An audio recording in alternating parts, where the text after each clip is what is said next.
I grieve in stereo. The stereo sounds strange. You know that if you hide, it doesn't go away.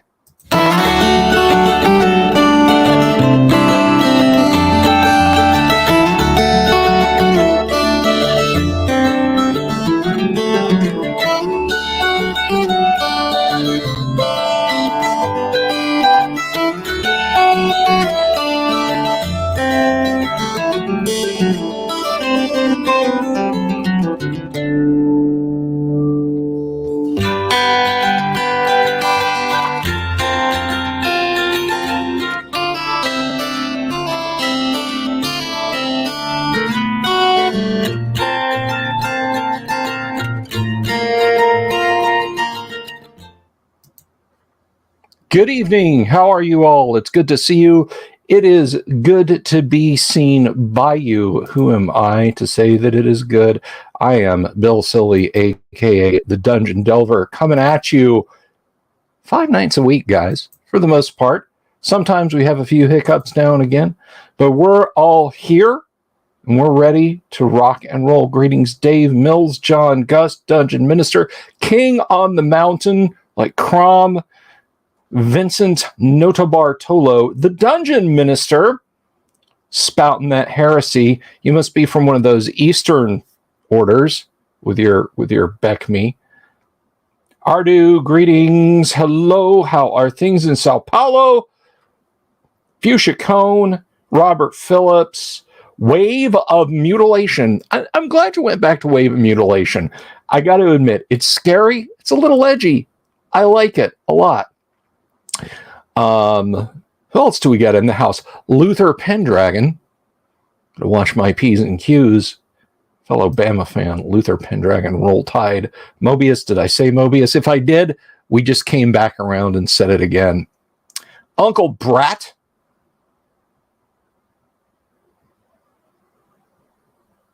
I'll make sure I get everybody in the hellos.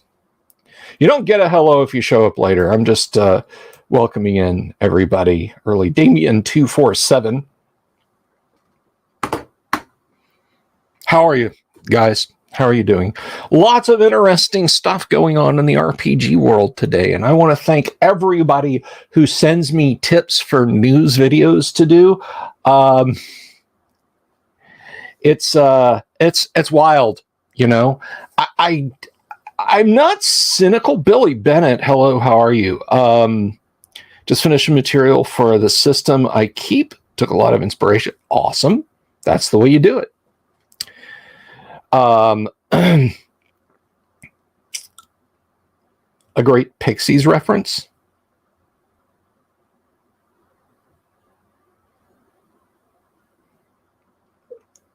By the way, what are you drinking tonight, guys? I've got a lovely pint of Guinness in my wonderful guac glass. It is thoroughly unbreaded. So cheers, everyone.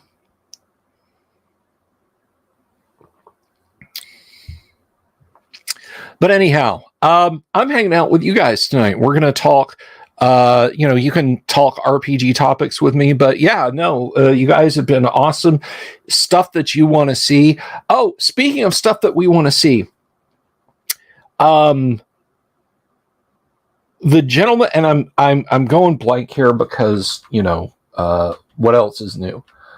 Let me see if I can find this here. Who was this?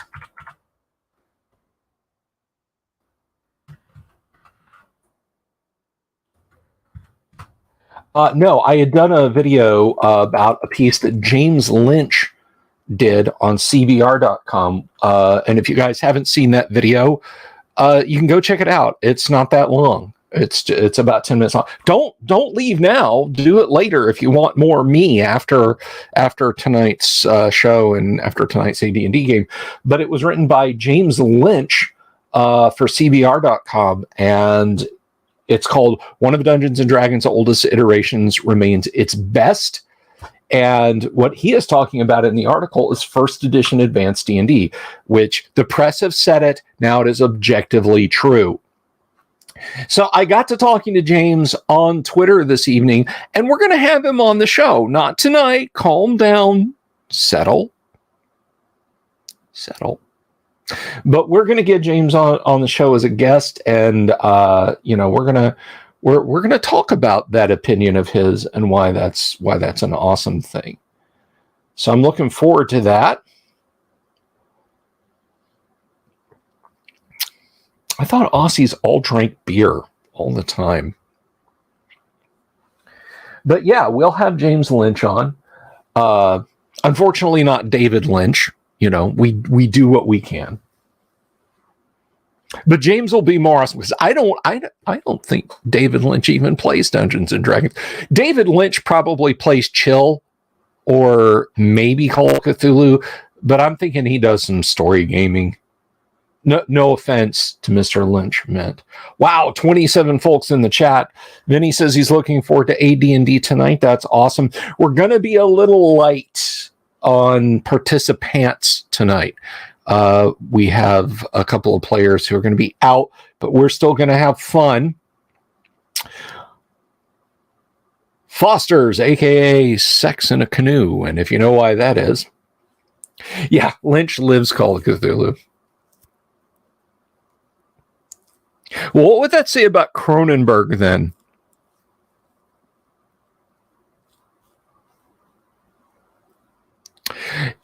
Some of the best beer I have ever had is from that part of the world. It's called Boag's, Boags, Boag's. It was a lager. It was very crisp. It was from New Zealand, and I haven't been able to get it. I had one 30 years ago. Actually, I got like a 6-pack of them, a case of 6 bottles. Cronenberg plays Cthulhu Tech. Yep, that's it. Good evening, Miss Bella Games. Good to see you. Cheers.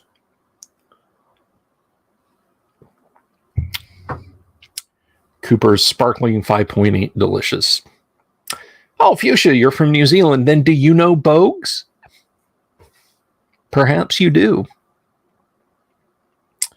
Damien's having rum. He's just heading straight into the gutter.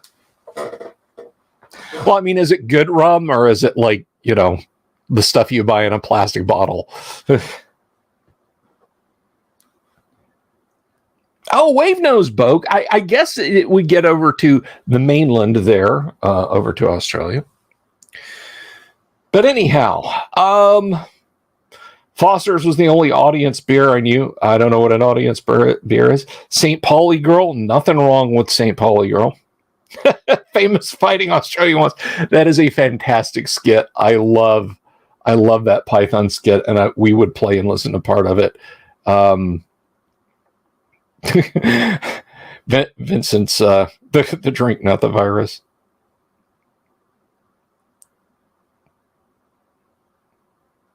Barbados I've been to Barbados, by the way. Banks Lager from Barbados is very tasty. It's very crispy, and after you've had like 6 or 8 of them, the fish and chips you can get in Barbados are even more magnificent. See, they don't get a lot of cod around the island. They do a lot of flying fish harvesting. So every fish dish you tend to get, unless you ask, is flying fish, which is fine. It's a little firmer than Atlantic cod. And so we went to a pub run by Irish expats in Barbados, and I was just like, fish and chips me. And they brought me that, and I was like, I had a Banks the first night we were there when we had our dinner at our hotel, and I was like, okay, just keep bringing the Banks. So it was good. Flying fish, it's like a firm, it's not a strong flavor.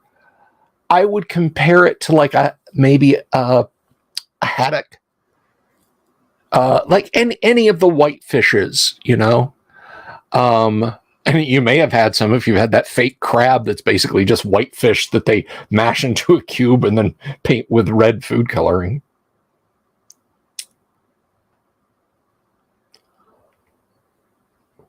Hey, Christopher Sims, working quietly in the background, fish and seafood. Yeah. Now, one thing I can tell you is I have eaten gator tail. No, it does not taste like chicken. It tastes like alligator. All right.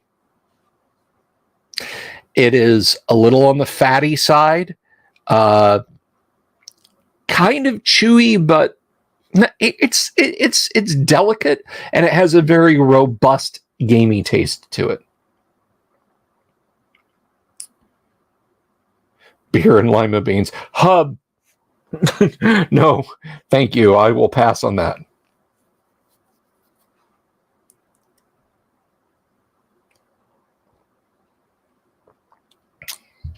But anyway, so yeah, we're gonna have James Lynch on the show. Probably end of this month, beginning of next month. I'm not really sure yet.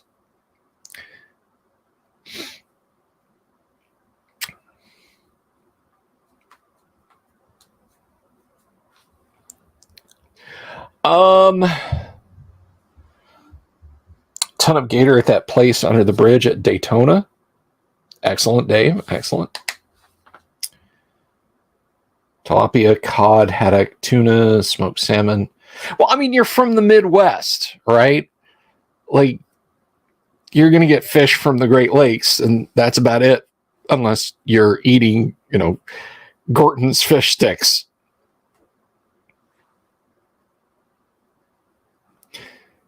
Yeah, food and yogurt. Yeah, if you've had a fifth of rum, you go outside and eat pavement. Oh, it's delicious. Earthy taste.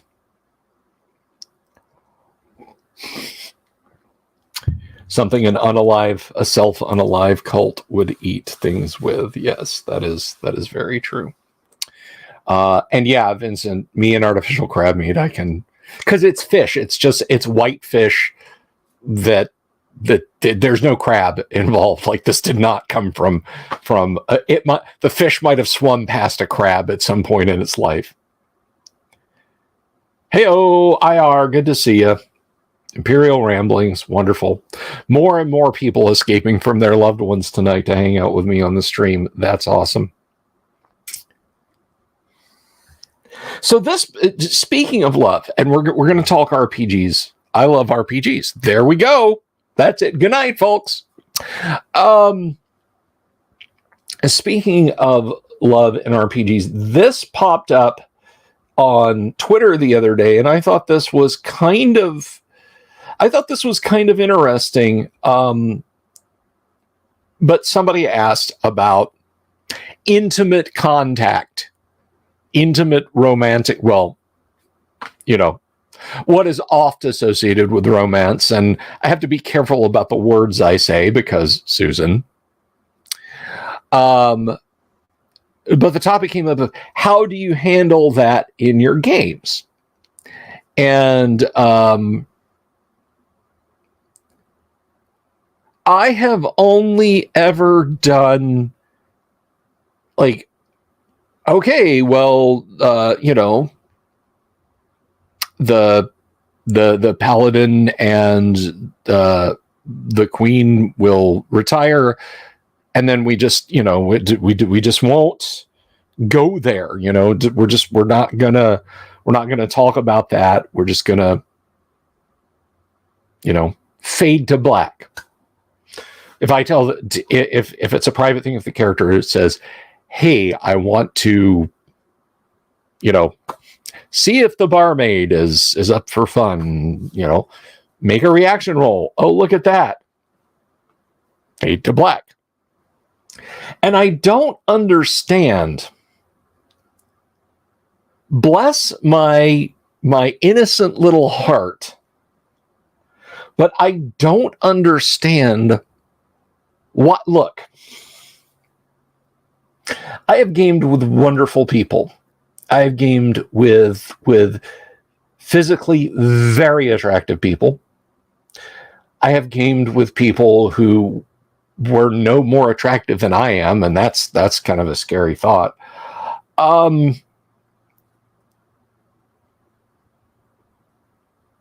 Under no circumstances ever would I ever role play that out. Never. We go off by ourselves. Fade to black for them. What are the rest of you guys doing? Don't need any. I think the closest thing was I had a player character with an NPC. I was the DM, and they said smooching ensues and scene. Even before I could say fade to black. And that was it. That was the end of it. That was the end of the discussion. And I was perfectly okay with that. Who does that? Again, the D&D horror stories that I have on in the background for the background noise. And I'm like, the dungeon master wanted to role play intimacy. And I probably should have said no. And then they talk about, like, after 8 sessions of this, I was starting to get a little tired. Like, why would you not?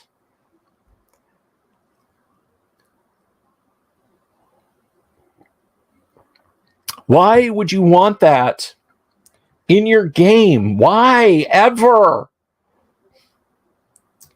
Why would you ever? And I don't understand that.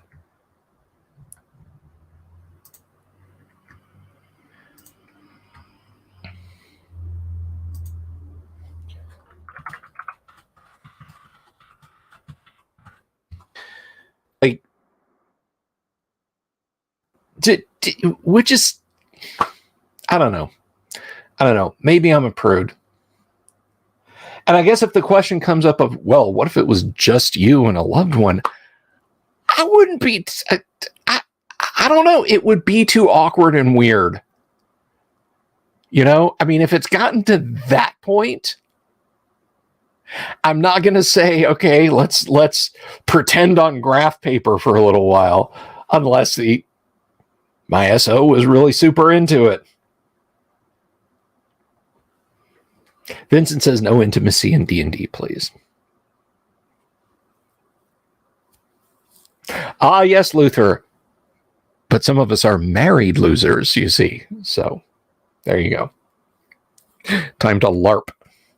Kennick says, one of my groups, we teased one of the players, a tabaxi, about his tail when he disappeared with a barmaid.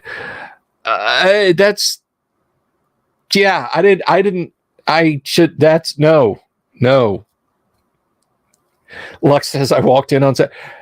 And see, there you go, Lux, right? I mean, that's why it's such a sensitive subject. TMI, exactly. Too much information. Now, that said, if your group is arranged such that everybody wants to let their free flag fly like that, and the dungeon master's game for it, and everybody else is going to do that, then rock on. I mean, any chance on LARPing in that swamp I got out back? I don't know. The meth hobos might they might go ghoul on you. Damien says, it's why I left your last Godbound campaign. We just had a major loss plot-wise, and the new guy decided to make stereotypical hedonistic satyr. I was done, and there you go. Marcos El Malo.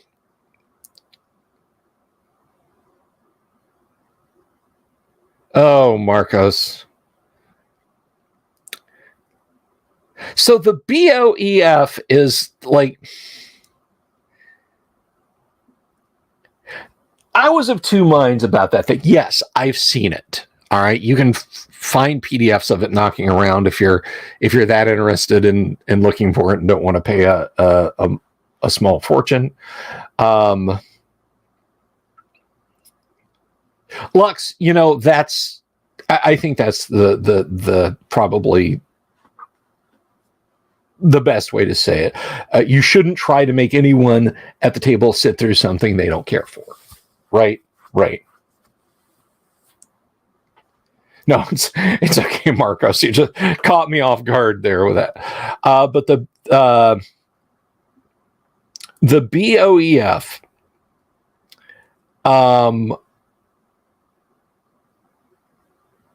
like, I was a little pearl clutchy when that came out, when I first heard about that. So I was like, we don't need this in the hobby. We don't need the undue attention this could bring the hobby. We're finally at a point where the satanic panic seems to be abating.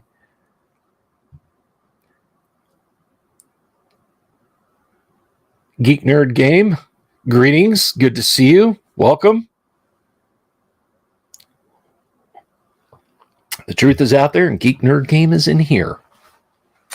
But anyway, no, I saw the book, and I finally had, yes, I've looked through the book. The photos are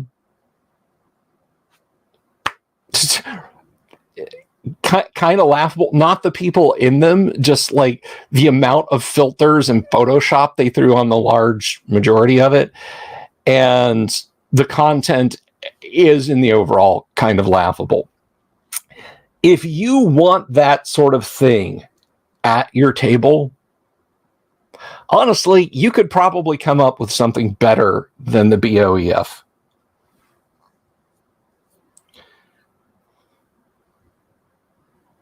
Well, I aim to please, Geek Nerd Game. I aim to please. But you're hanging out with us now. You're hanging out with us. So, feel better. What? Oh, James. Oh, that joke is so bad, I'm surprised I didn't make it. But moving on, I think we're all kind of a unified mind about that topic. Hello, Light Main, greetings. I think we're all, like I said, all kind of on that the same wavelength, right? You don't need it in your. It's just, I shouldn't say you don't need it in your games. You do whatever makes you happy at the table, as long as it's not hurting anyone. That's my attitude. But don't come to my table and say, hey, in my house game, we role play all this stuff out. I'll say, that's good for you. Oh, thank you, Geek Nerd Game. Kudos to you. I'm going to pin that. I'm going to stick that right up there. I greatly appreciate the compliment. I need all of them I can get. It is a distraction, and it can be uncomfortable. How about them bears? Poor Colete's getting uncomfortable. How about them bears? Anyway, so we're just going to leave that in the background, and we're going to move on. I've been thinking, because I know you guys are all rather fond of the Owl Bear song. Do you do anything with modern cryptids in your D&D games? Let me ask you guys that. We got close with the Yeti in the Monster Manual. Let's look at the Yeti in the Monster Manual. Let us look at the Yeti. Yeti Spaghetti in the Monster Manual. They're pretty tough, and this is not just a throwaway. This is not just a throwaway. They show up actually in G2 Glacial Rift of the Frost Giant. They're bad news. The Sioux Monster is kind of a cryptid. We can look at that one too. I'm just kind of surprised Gary didn't put a Bigfoot in D&D, because in the 60s and 70s, particularly in the mid 70s when he was working on this, like the Sasquatch, the Bigfoot, that was huge. All right, you guys remember like In Search Of with Leonard Nimoy talking about the Bigfoot? And Bob Antone, we've had Bob on. Bob is a firm believer in the Bigfoot. And I'm not saying I do or don't. All right. Because, a man would have to be some kind of a fool to believe that he'd seen everything he could. To paraphrase. So let's look at the Yeti. The only Y entry. Yeah, plesiosaurs. Hey, T. Smith. Plesiosaurs. Does Bogo count as a cryptid? No, he's a creeptid. That's Bogo. He's a creeptid.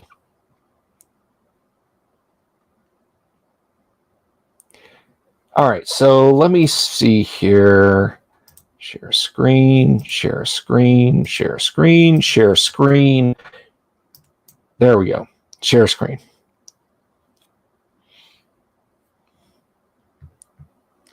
So the Yeti.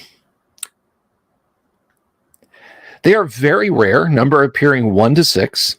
Armor class 6, move 15, 4+4 hit dice, 10% in lair. They actually do collect treasure. Because they're average intelligence. Inhabiting only regions of icy cold, Yeti are seldom encountered by warm-blooded mankind. Those who do have the misfortune to stumble upon these monsters seldom live to tell the tale, for the Yeti are very fond of human flesh. Nom nom. Yeti attacks with 2 clawing strikes, and if any one of these attacks succeeds with a die score of 20, the Yeti has grabbed and squeezed the opponent for 2 to 16 points of additional damage from the chill of the creature. Worse still, if the creature has surprised an opponent, a saving throw versus paralyzation must be made, or the victim has looked into the creature's eyes and is rigid with fright for 3 melee rounds and can automatically strike twice and can be automatically struck twice and squeezed by the Yeti. Fresh squeezed adventurer. James F. Keck bringing the whole observatory. Love you guys and your work you're doing out in Hawaii. Your deep field research, just marvelous. Yeti are nearly invisible until within 10 to 30 feet of their prey. For each level above first, add 5% chance of spotting a Yeti at normal distance, i.e. a second level character has a 5% chance of spotting one.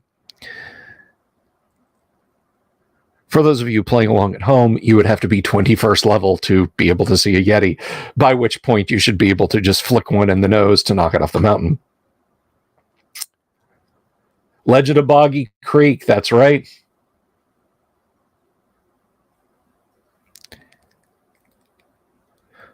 They only taste like chicken if they're running. Because of their adaptation to cold, Yeti are very susceptible to fire, and attacks employing such do 50% greater damage. If found in their lair, there's a 30% chance there are 1 to 3 females there also, and a 15% chance of an additional 2 to 5 young if females are present. They're bulky 300-pound creatures covered in long white fur. Their eyes are pale blue or almond or almost colorless. Their claws and teeth are ivory white. So there's the Yeti. There's the Yeti. You'd love to see some DCC, MCC content. Lots of people have been telling me about DCC Geek Nerd Game, and I got to be honest with you, I simply don't have it, but I could be compelled if there was a big enough push. And to be honest, the size of my audience, one person asking for it is a big push. I could talk about some DCC. I could definitely talk about some DCC. Wendigo, Winnebago, potato. Dungeon Crawl Classics, King on the Mountain. It is an old school styled new RPG. You know what? That's not true. I have somewhere, I promise you somewhere, I'm not going to go digging for it because you guys don't want to see my appliance guy butt crack, I'm sure. But somewhere around here, I have, I actually have the DCC demo game / adventure from Free RPG Day. They give that out on Free RPG Day, and I'm pretty sure I have one or two around here. So we could start there if that would whet your appetite, Geek Nerd Game. Now, Geek Nerd Game, I'm just going to call you Game. Now, Game, I'd heard someone adopted a module of mine to run under DCC, but I wasn't completely remembering and cogent of all the details of how that adventure went. There you go. Lost Crypt using DCC rules 2 weeks ago. Excellent. Excellent.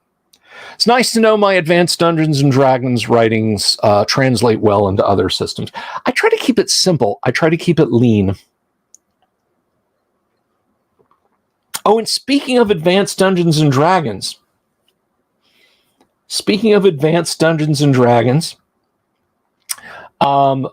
lest I forget, guys, whoops, that is the wrong thing.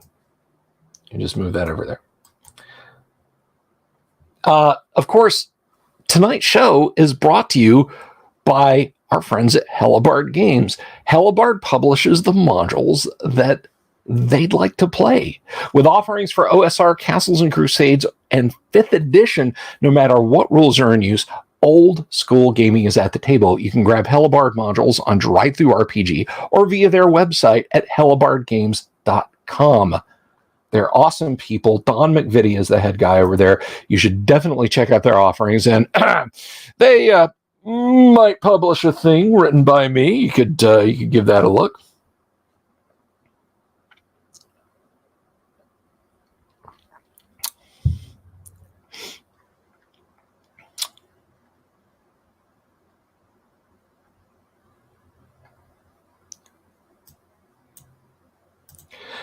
John asks, do I talk about AD&D mechanics and history? Brother, you came to the right live stream. You came to the right live stream.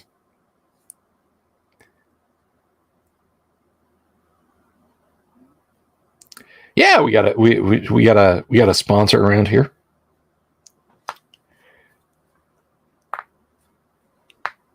Hey, Bob Jester, keep me on the short list for that DCC game, depending on what night it is, if that's even a possibility. So all the time we talk about classic need. Look right over here. Look right. What is this? What do you see? This is the monster manual. Now, somebody mentioned Sioux Monster as a cryptid.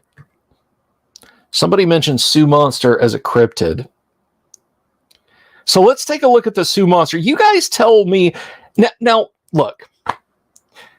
By our modern 20th century, 21st century sensibilities, everything in D&D is a cryptid that isn't like, just basic wildlife there to bulk up the monster manual, right? I mean, if your local sheriff shot a bugbear, they'd be like, holy crap, it's the missing link.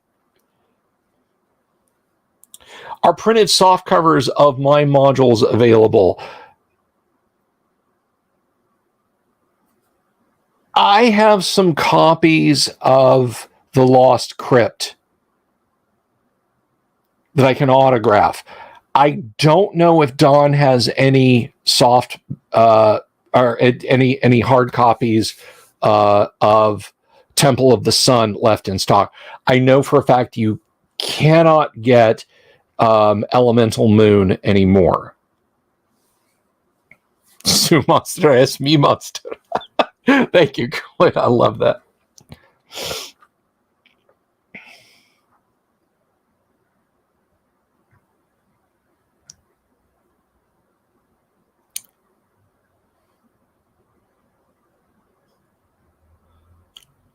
When are we going to get to addressing the soul gem? The soul gem. We talked about Ghost Tower a long time ago. We had Alan Hammock on the show.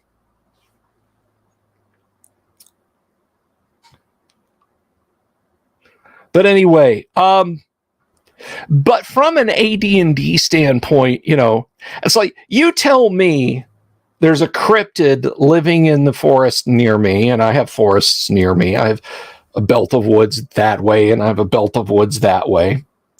And I'm going to be like, those are the meth smoking bums. You tell me that in AD&D, and I'm going to be like, cool, how much treasure does it have? I attack it with my longsword.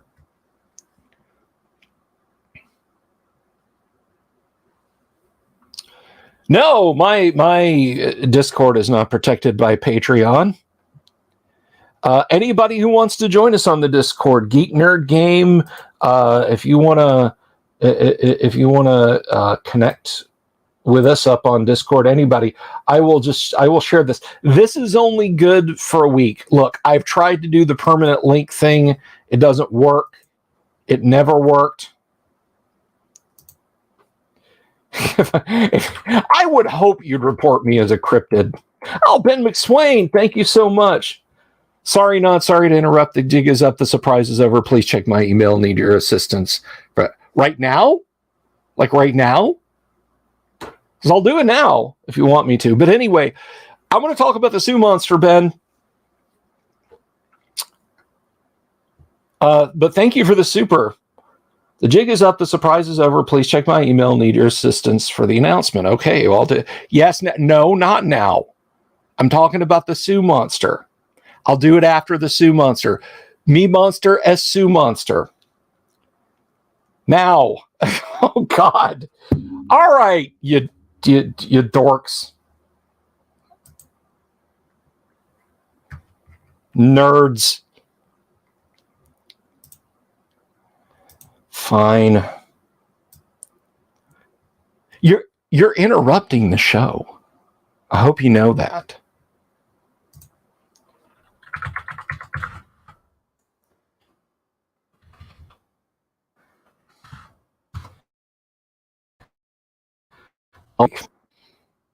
Da, da, da, da.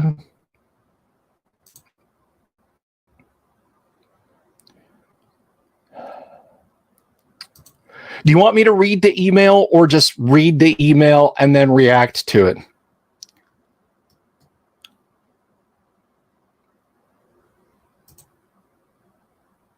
Oh, it says if I read the following on the live stream.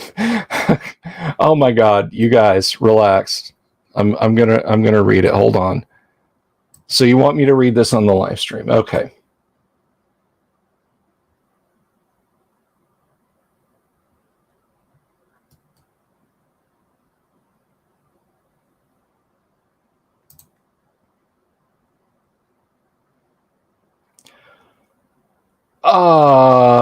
What?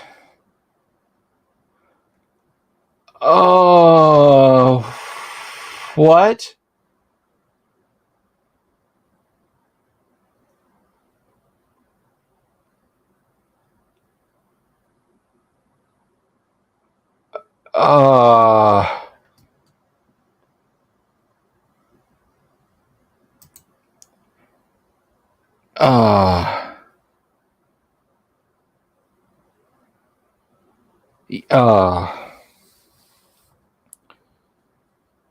Okay, I'm gonna read this, but I don't know if I can get through this. Because one I had kind of a sneaking suspicion on, and the other I never did.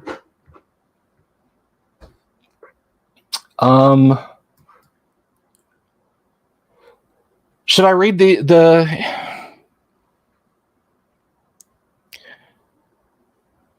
should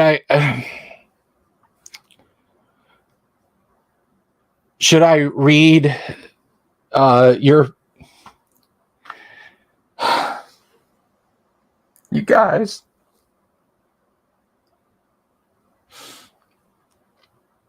Shit. I don't know.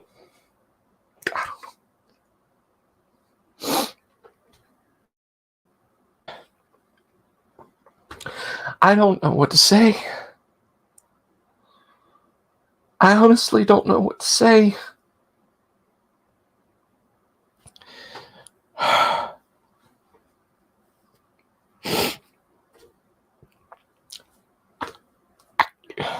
All right.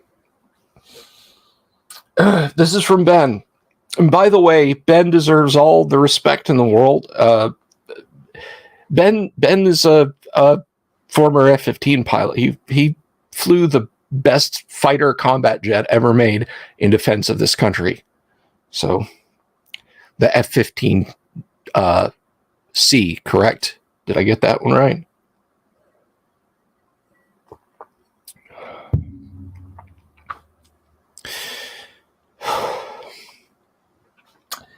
So this is from Ben to me.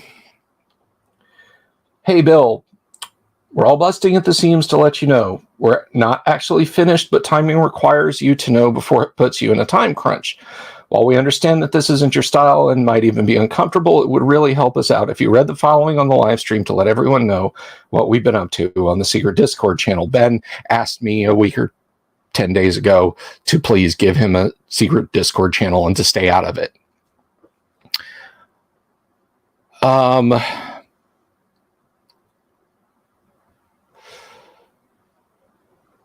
It would really help us out if you read the following on the Doom Sword is a co-conspirator and the only one playing tonight. More to follow from all of us. The text that follows was the kickoff of our little conspiracy to commit a thank you. Friends of Bill, thanks for a sliver of your time. While Bill is known a bit more for his dedication, experience, and time spent for the D&D community, he also expends a substantial amount of time and effort into his other love, Alabama football. So not only do you see his efforts in live stream content for the RPG community, he also produces a podcast with weekly analysis of his beloved Crimson Tide. I do that with 3 other incredible people.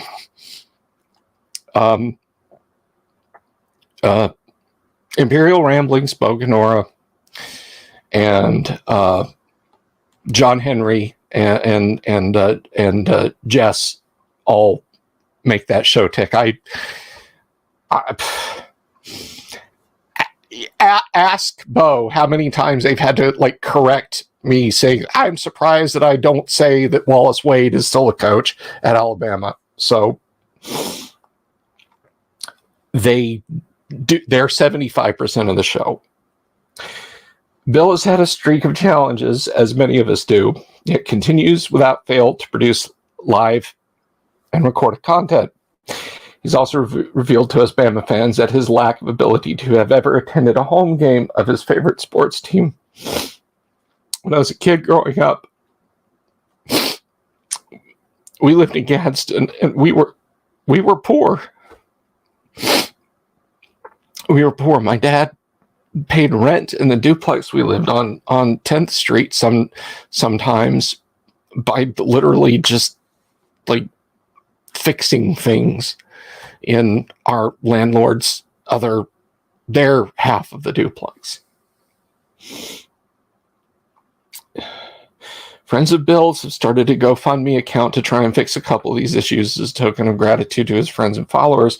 This is a 2-part surprise, one being more time critical than the other. First, we're sending Bill and his wife to GaryCon in March. Travel expenses are his roadblock, and we want to tear that down. All donations will be to, first of all, make sure he can attend. This will cover lodging in Lake Geneva and hopefully his convention entry and rental car. Airfare to Wisconsin and from Orlando will be donated via Delta Sky Miles. Are you sure you don't want to sling me and the wife and our luggage in a drop tank? Just,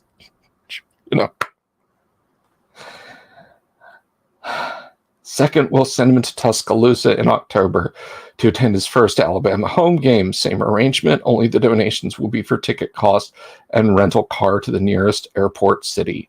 Hotel will be donated points from another follower along with airfare miles.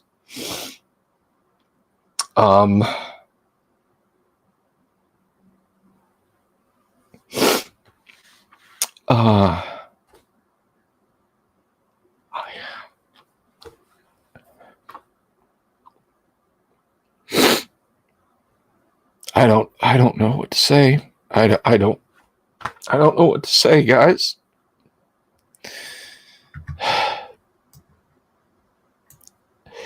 You know, I started doing this channel when the pandemic hit, because I never wanted people to feel alone, because I knew a lot of people, the only outings that they did was going out to the game store, to Gods and Monsters here in Orlando, to wherever, and gaming. And so I took my little webcam, the same one I used for D&D, and I just pointed it at me, and I had this mic on its little boxed-in tripod, and I sat there, and I would just get on in the afternoons on Facebook Live. I didn't even think to come over to my YouTube channel and do it, because I don't think, I either didn't know or YouTube didn't do Livestream or something. And I would just talk. I would just talk. And then I got to talking about D&D. But the thing that I would always wrap up with is, you don't have to feel cut off from the people that you care about just because you're separated. And you don't need a camera, and you don't need a boom mic, and you don't need studio lights, and you don't need miniatures. You just needed a way to get on the internet to keep playing D&D, and don't let your games fall apart. Don't feel like you're shut up and you're isolated. And I would tell people that. And so many times I felt isolated, but I did it. But I always sat there and I'd look down, and I'd see one person watching, two people watching. If I had 6 or 7 people watching one of my live streams on Facebook, that was such a huge win.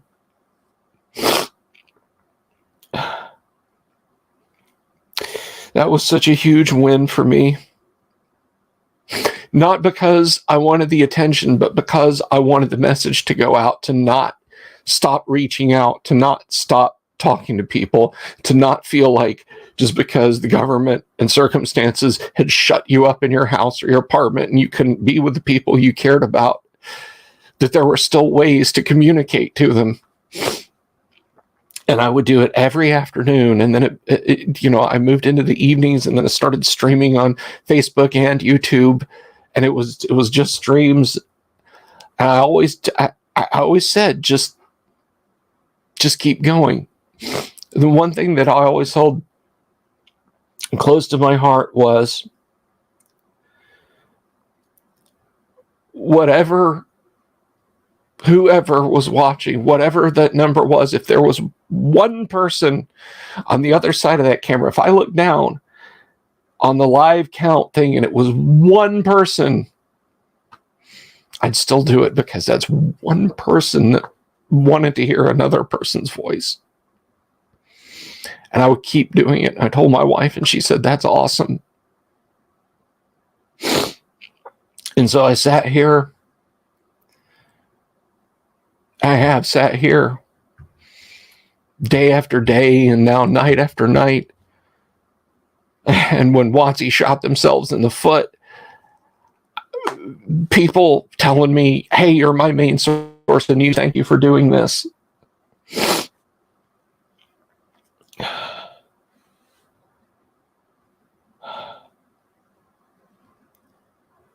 And that was always the writ. That was always the covenant. Just one person, one single person out there listening, and I'd keep doing it. I didn't expect to get 4,050 something subscriptions. I have Wizards of the Coast to thank for that.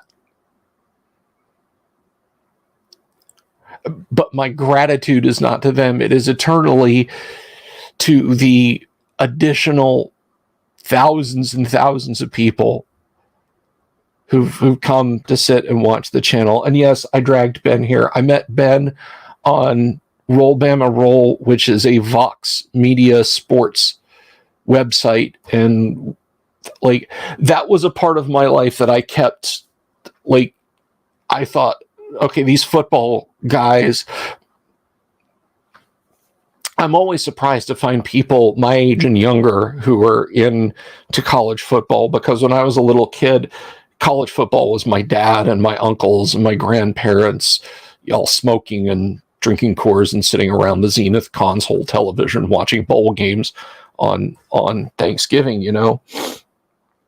So it kind of weirds me out when I see younger people or people my own age who are fans of it. And then somebody said, hey, there's a Discord. And I got onto it, and I found out that a bunch of you guys, because there's not a way to communicate on the comments.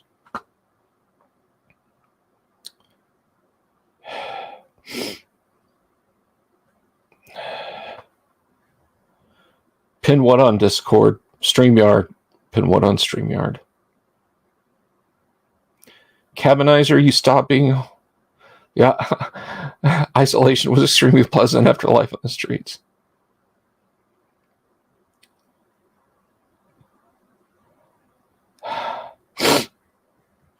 You guys keep asking about the link. All right, so here it is. Here it is. Here's the link.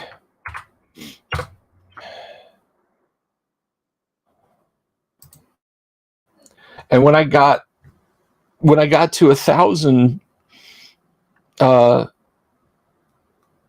when I got to 1,000 subs, that was pretty awesome. That was a little less than a year ago that I hit 1,000 subs, and I was able to take supers and do other fun stuff with the channel. And I haven't done this alone. I have fantastic. I have staff. You know, somebody told me about getting the diffuser boxes for the lights.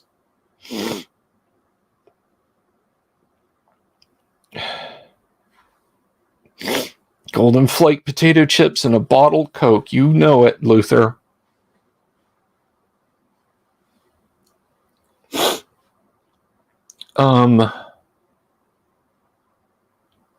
Like, I was always very sanguine about rattling the cup, you know? Never like, hey, you should donate. I mean, I've got a Patreon that I'm so far behind, I can't even see. I'm so far behind on Patreon stuff, I can see my own ass, you know? That's, I will, stuff's coming for Patreon. I promise. I've been working on that.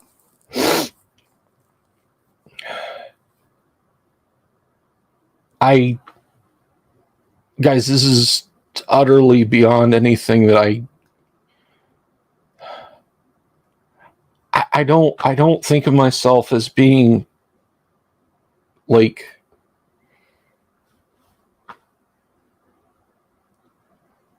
I'm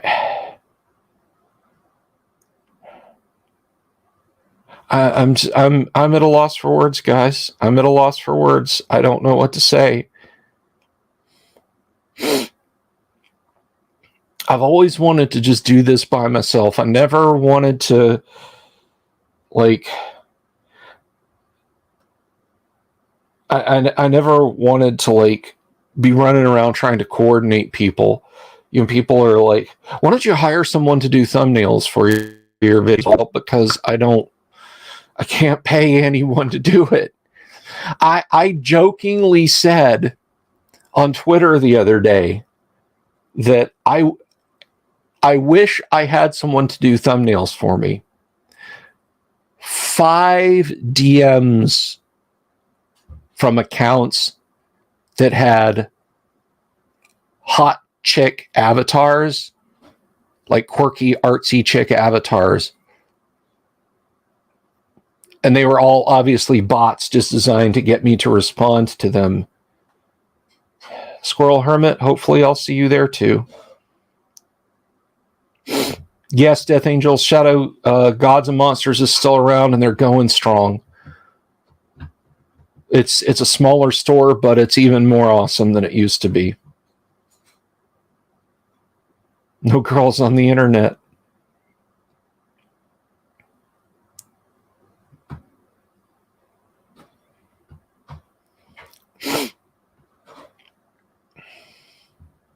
Hey, IR, that wasn't... I haven't gotten you anything. Yeah, okay, so IR, Boganora, whatever, and I talked about doing stuff, but like he's like, I need transparent PNGs. Cool. And then I never sent him anything. So again, that's me falling down. I've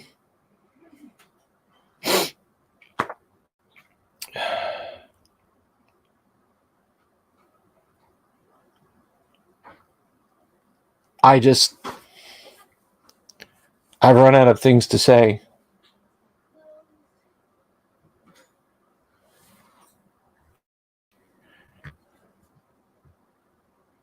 Hang on, I need to do something real quick. I'm not going anywhere, but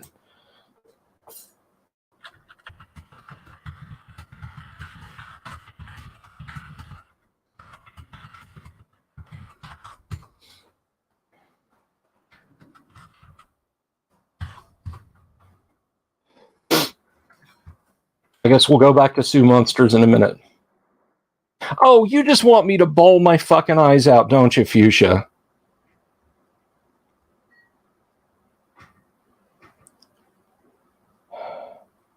You hope I post this, like everything of me like melting down?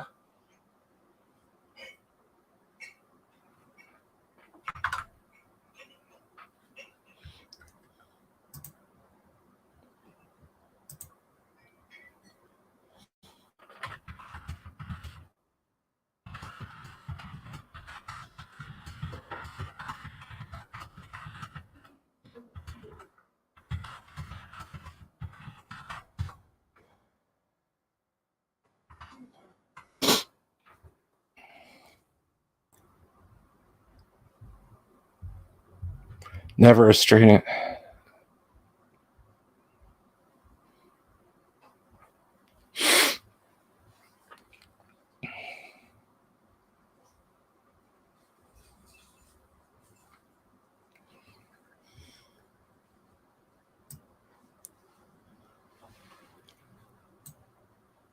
Check my Discord PMs. Okay. I'm going over to Discord. I'm just kind of numb right now, guys. In a good way. Discord PMs, Discord PMs.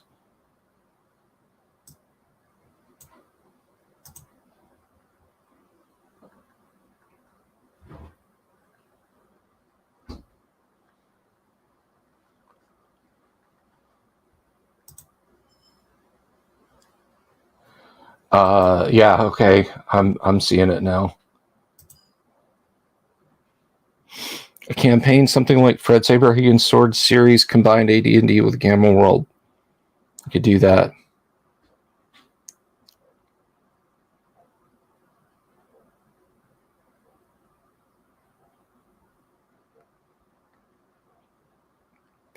So is the Sword series post-apocalypse, like deep post-apocalypse, like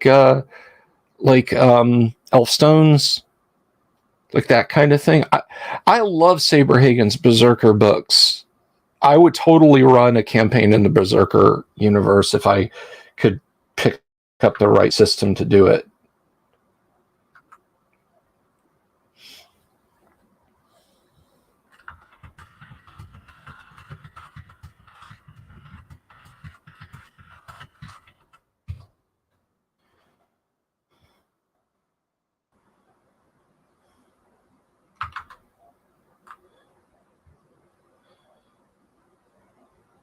Thank you, Danny.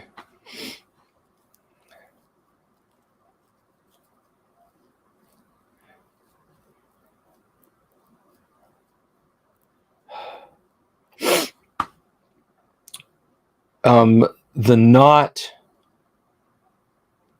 not sad and make me cry NASA story is that in fall of 2002, I worked like a 3 or 4 month stint at NASA, and I met the last crew of the Columbia. I was working PC tech support. They had a problem with a printer in a conference room where they were literally like watching a videotape of how to dock with the ISS. Something that they wanted to print out in there was not printing out properly, so I went in and fixed it. And sitting in the room was the last crew of the Columbia, the crew that flew in December of that year.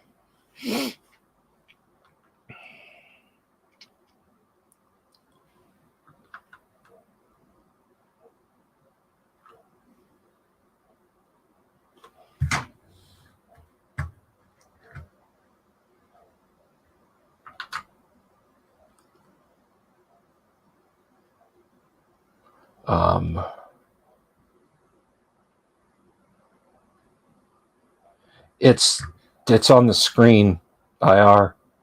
It's up on the screen. I mean, I'll do it again if you want.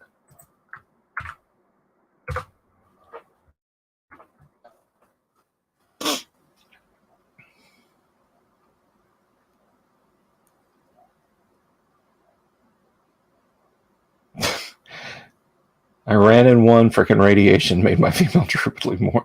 Oh, that's... Sorry, John.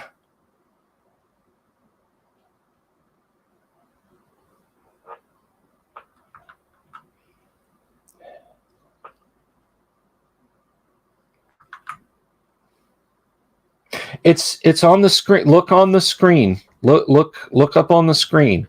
I pinned it in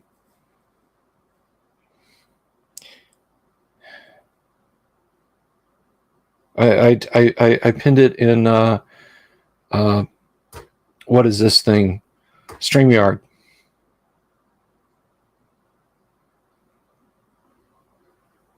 So you guys should be able to see that.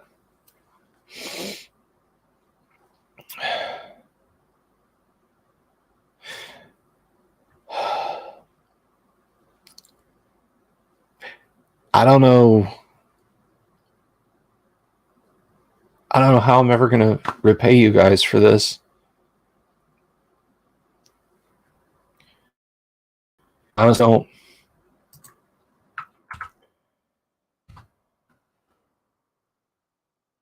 Let me see. Oh, that would block me. If I do that. No, that's the wrong one. That one.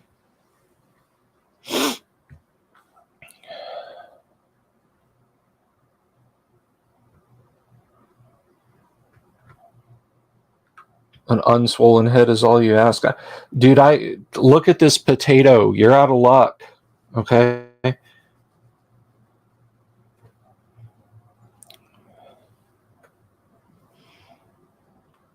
Just make it to the con. I'll do my best. I'll do my level best. So let's look at this. I'm looking at Ben's PM to me here.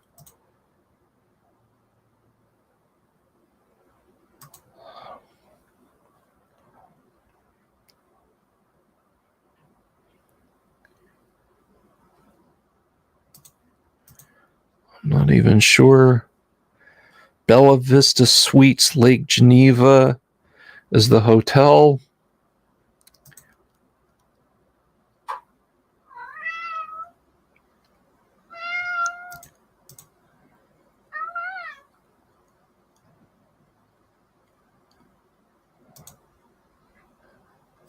And now going to the Archie-Bama game. Sorry, Tonka. I won't be rooting for Arkansas. Not even a little bit.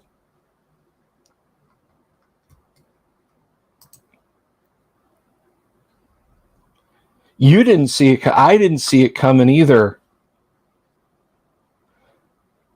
Yeah, no, you're staying here, Alexi. You're staying here. Don't worry, we'll get you somebody to take care of you.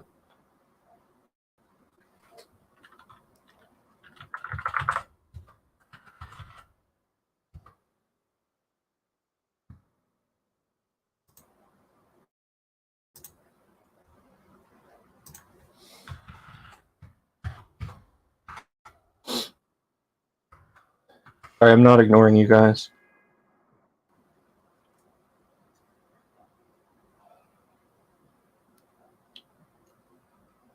They're booked and I'm committed now. Yeah, no shit. No kidding.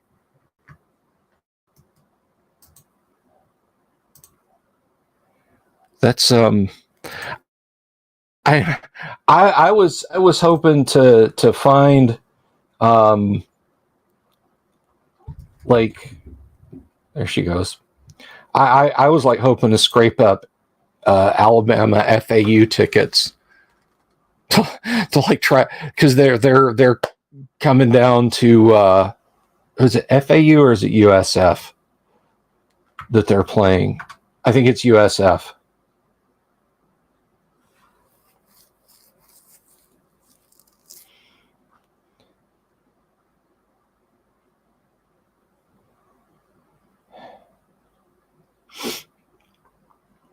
Oh my gosh. You want to pick my brain about something you're doing. Okay. Alabama, are they still touring?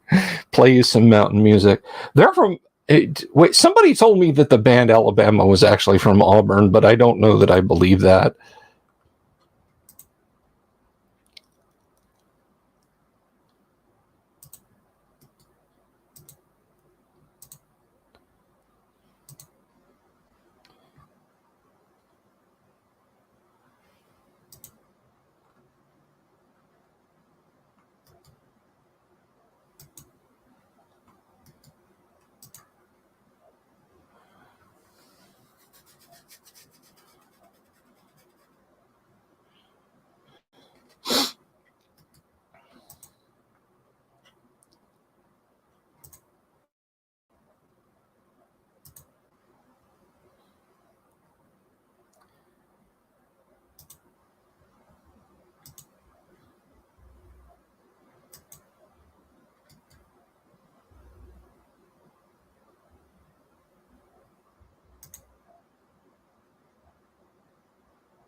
Like I said, I'm just dumbstruck right now, guys.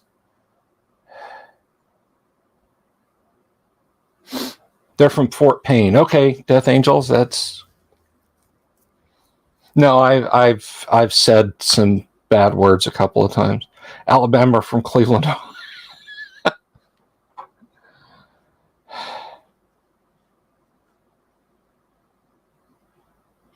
I have never chatted with DM James. I have never ever chatted with DM. People have said I have to, that I should, but I never have. Northeast corner of the state. They're going to be back June Jam this year. Very cool. Don't kill your character. Well, yeah, there may be some there may be some suspiciously high rolls for the party.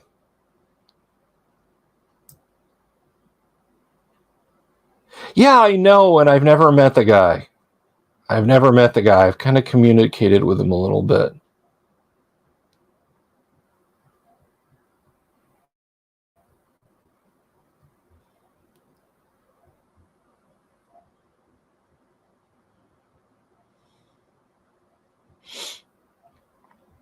Anything but oozes.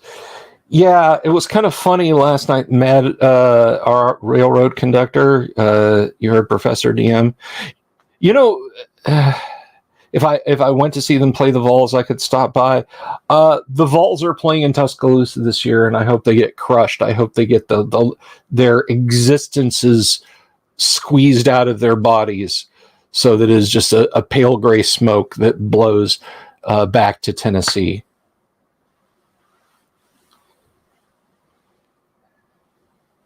That's a sanguine but appropriate way to look at it, John Walker. You never kill a character, it's the players. Vizwiki, I will do that.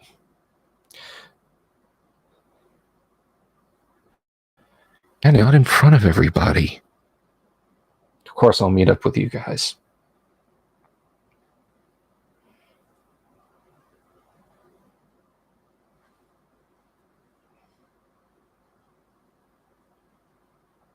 Cabanizer, I'm sorry, yes. Well, they've always been paying college football players.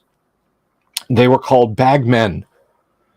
They were friends of the university, usually rich ones, who would show up at players' houses with paper bags full of money. And it was highly against all ethics and the rules and kind of the law. And year before last, the NCAA said, you know what?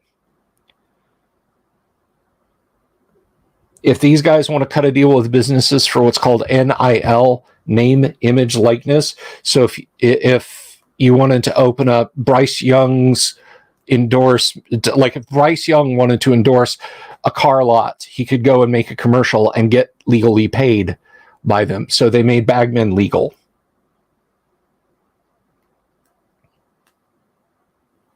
There'll be AD&D tonight. Baron Von Headbanger couldn't make it until 9:30 local time, so we're gonna wait. The human body stores heavy metal and tears. That is so freaking metal.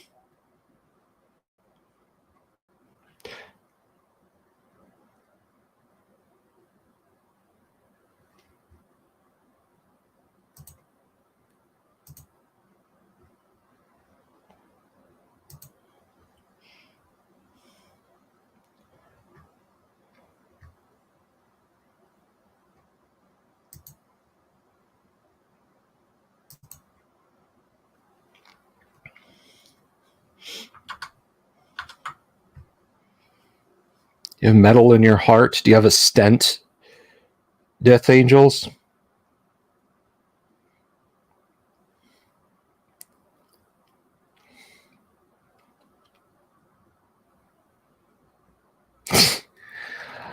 Why am I all flummoxed? Does somebody want to tell him? It's not bad.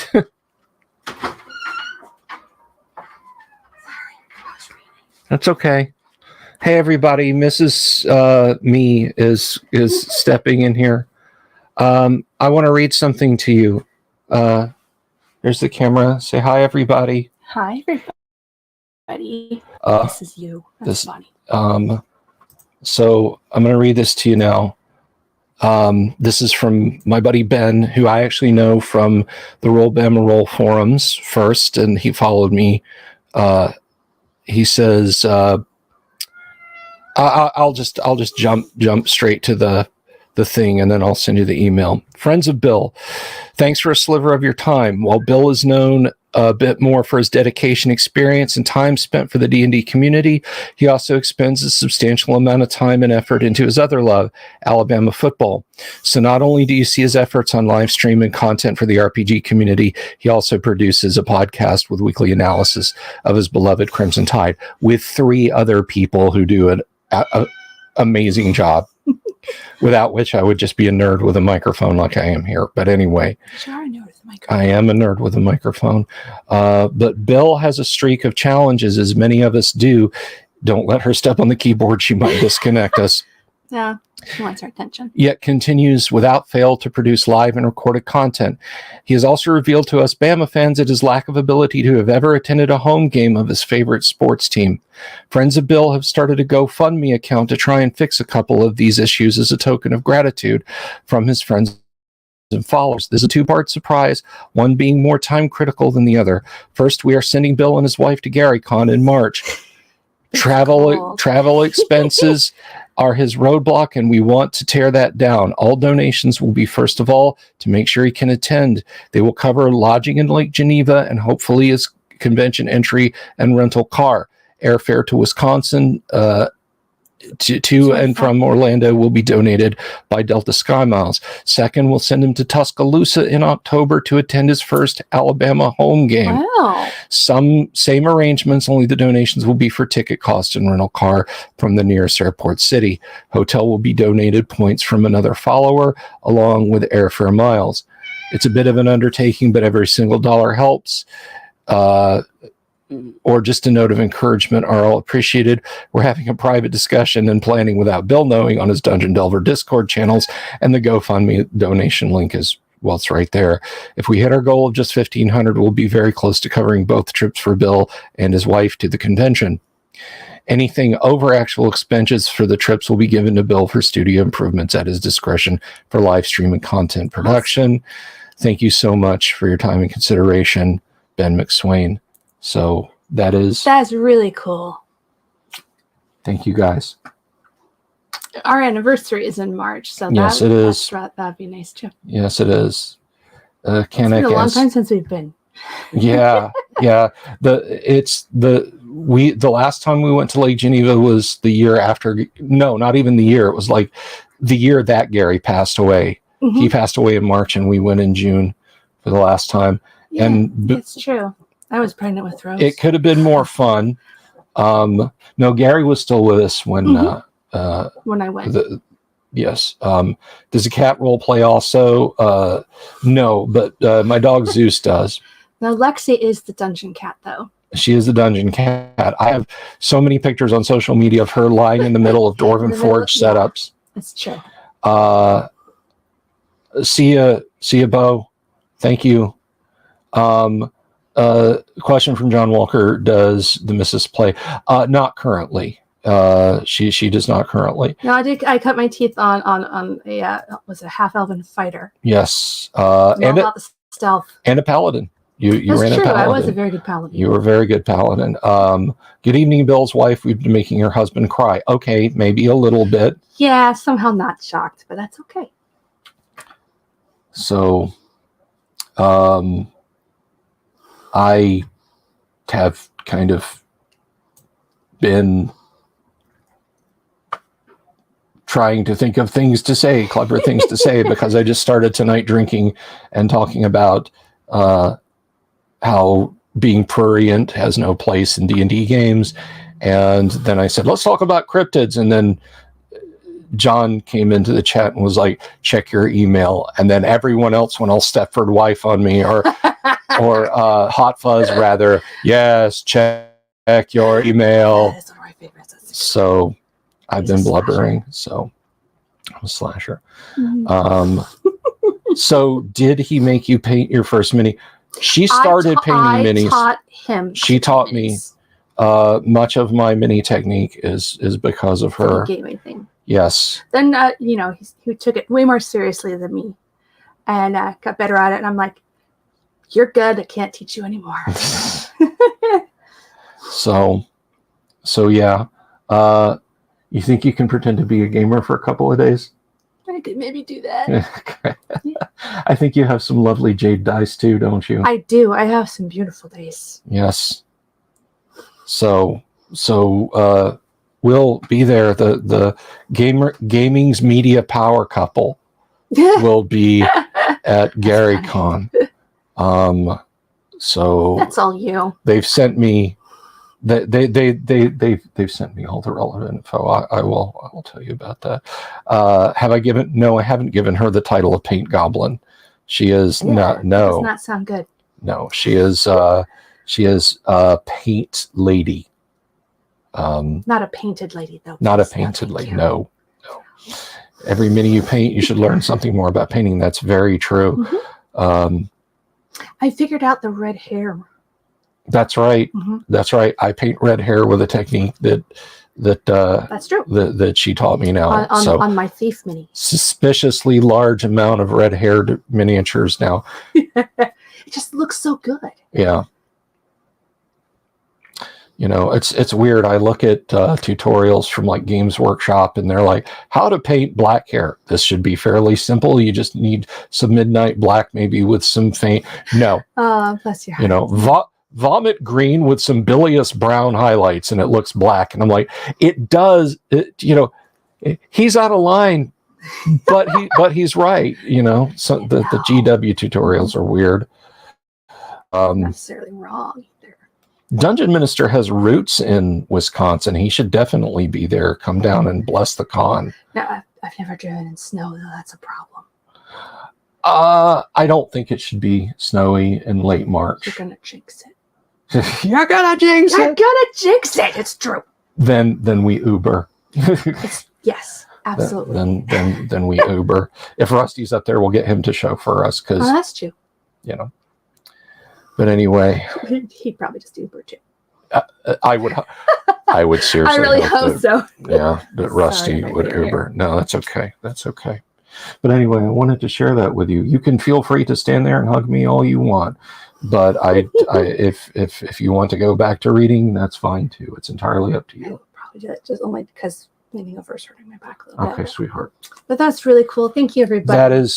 She basically encouraged me to keep doing this, and I would say, God, this stream sucked, and she'd say, I heard you from the kitchen. No, it didn't.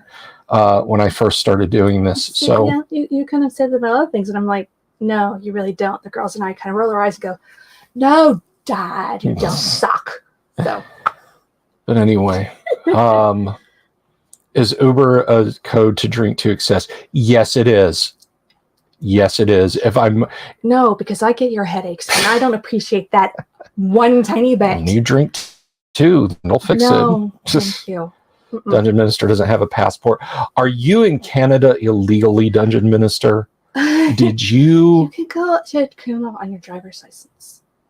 I'm sorry, what? Your driver's license. That's a smart license. You can go to Canada on your driver's license. Yeah.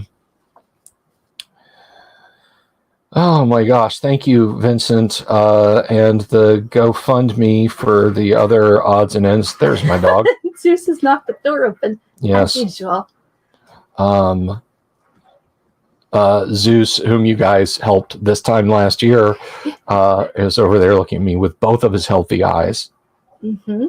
One of the people in the lab rescue, very nice lady, but she was like, well, if the eye's giving him that much trouble, you could just have it removed. Yeah, that's hilarious. Yeah, no. A single procedure fixed Zeus's eye. Yeah, once they got it. So once they got it right. But anyway.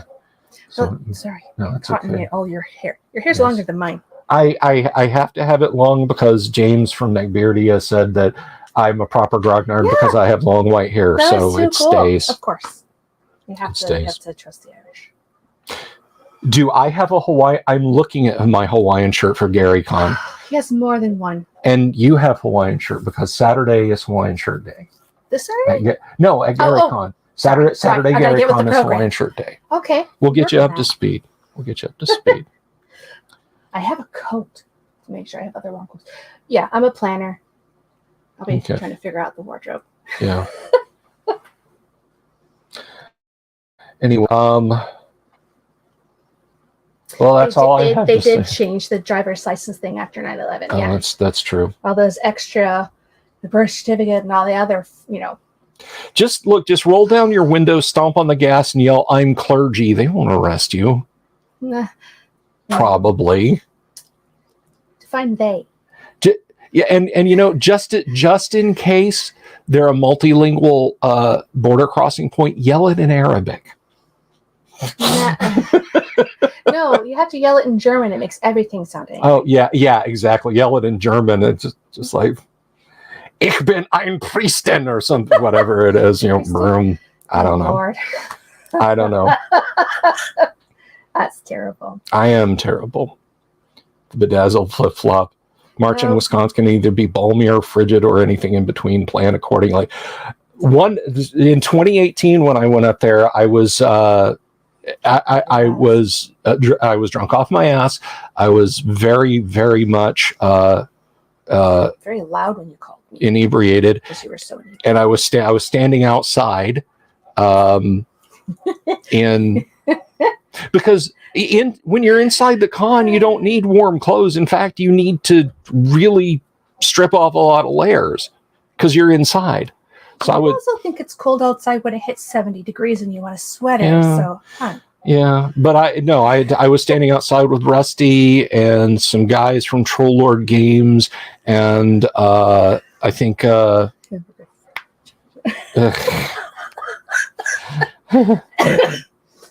Donut got me.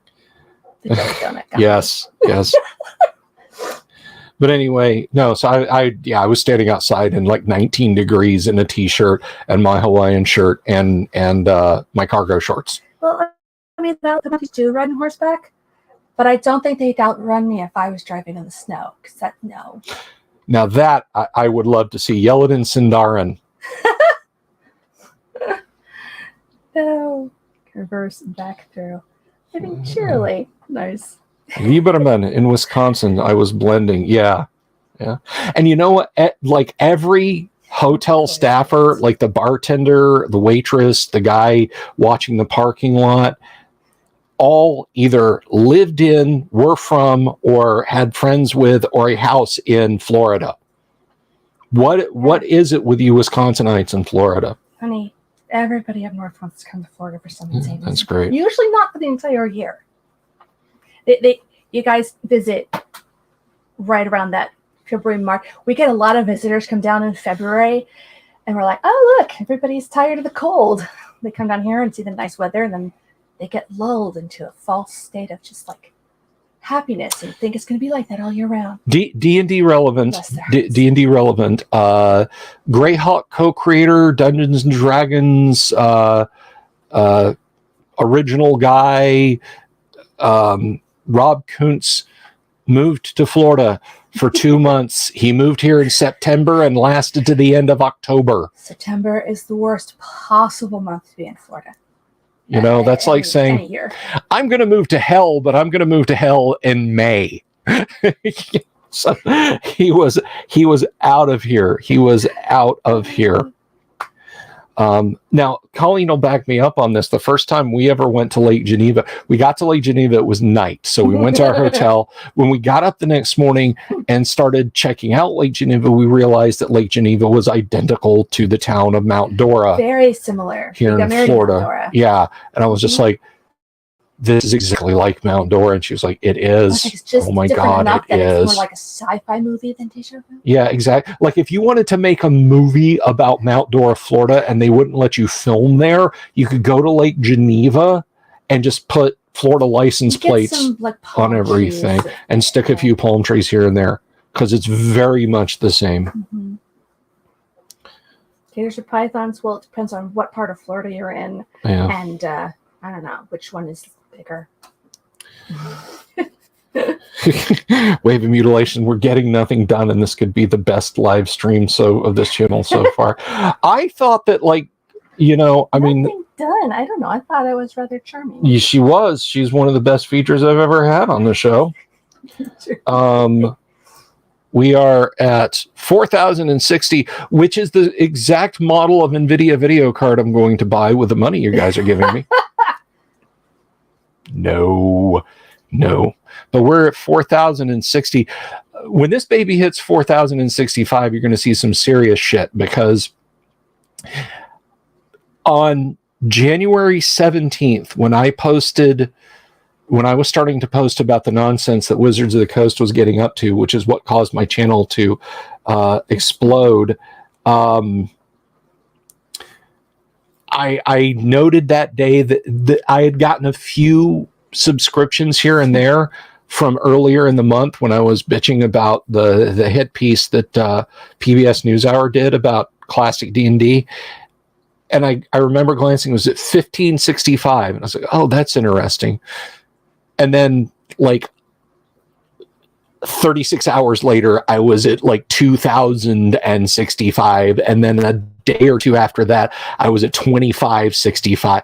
And I've just been watching this progression. I was getting almost hourly updates. 65 has kind of been the point. So when I get to 4,065, I will have gotten 2,500 exactly subs since all this High started. wave of mutilation. It's nice to meet you too.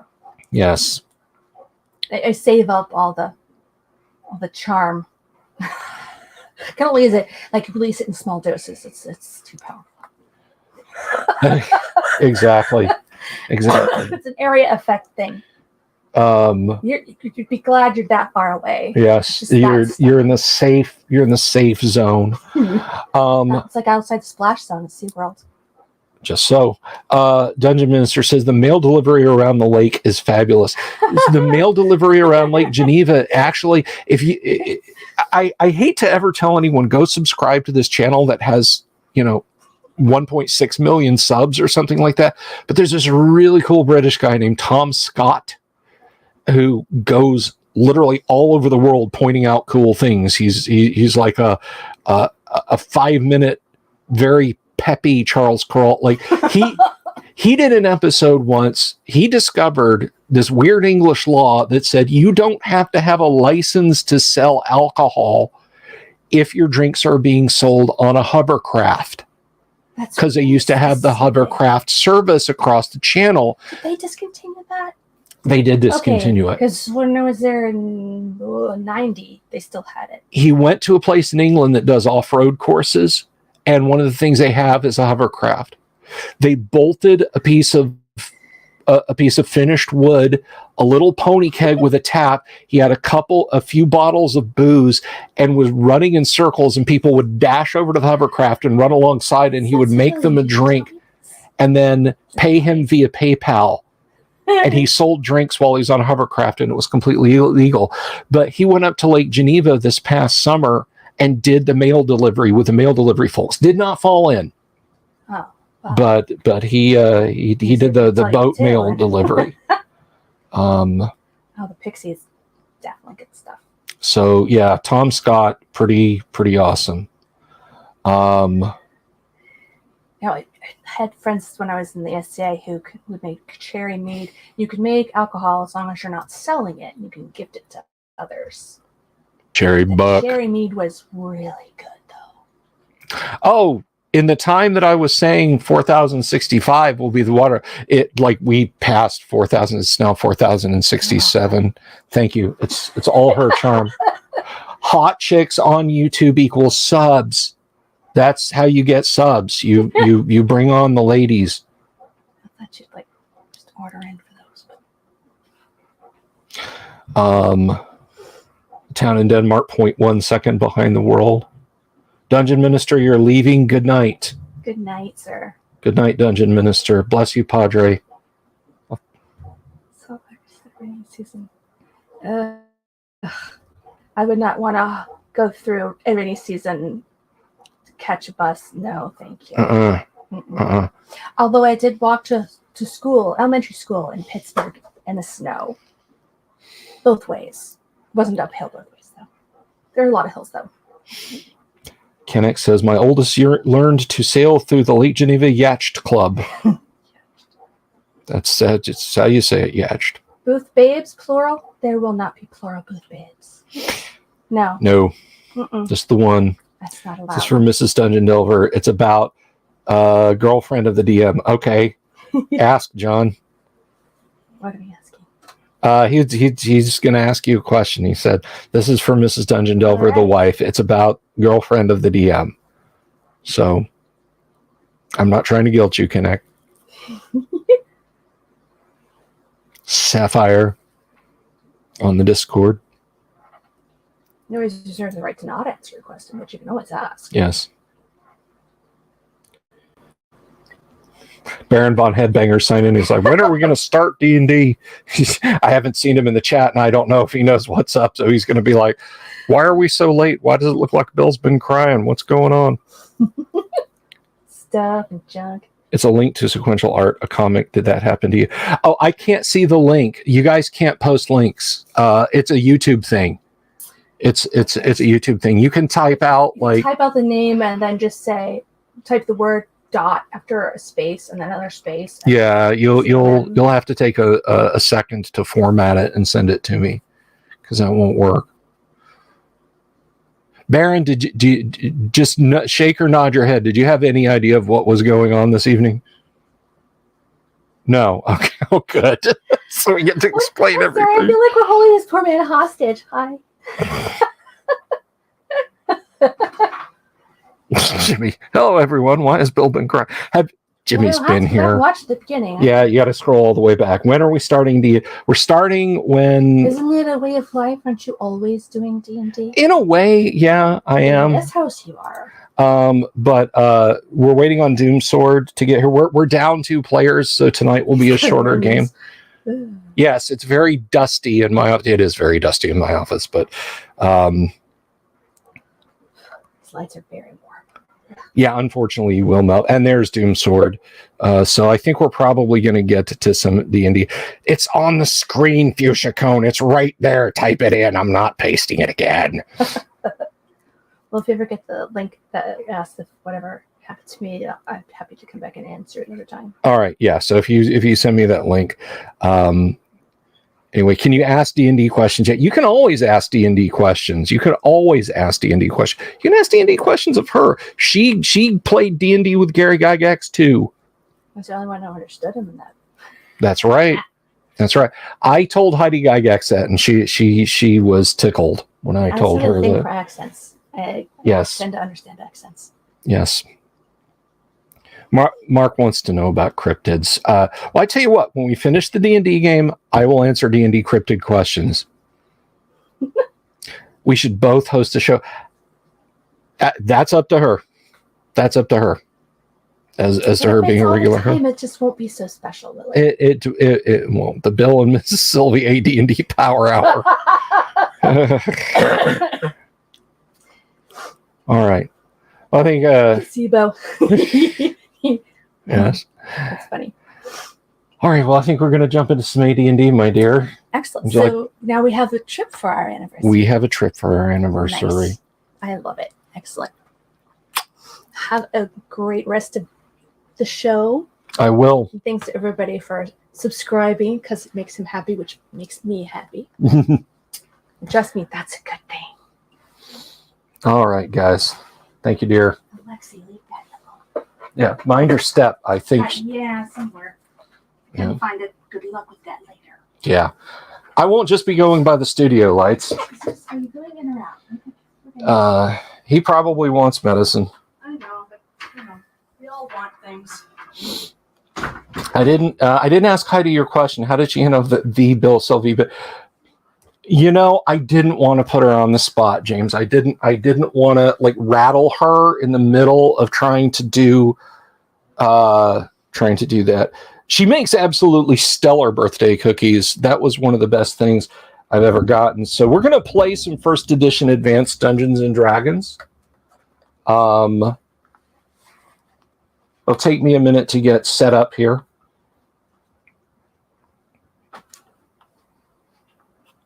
That was Mrs. Delver Mead.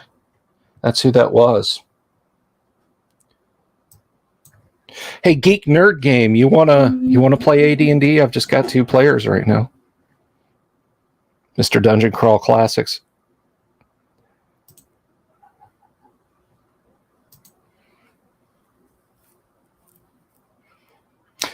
We'll see you, Lux. Thanks for sticking around this evening.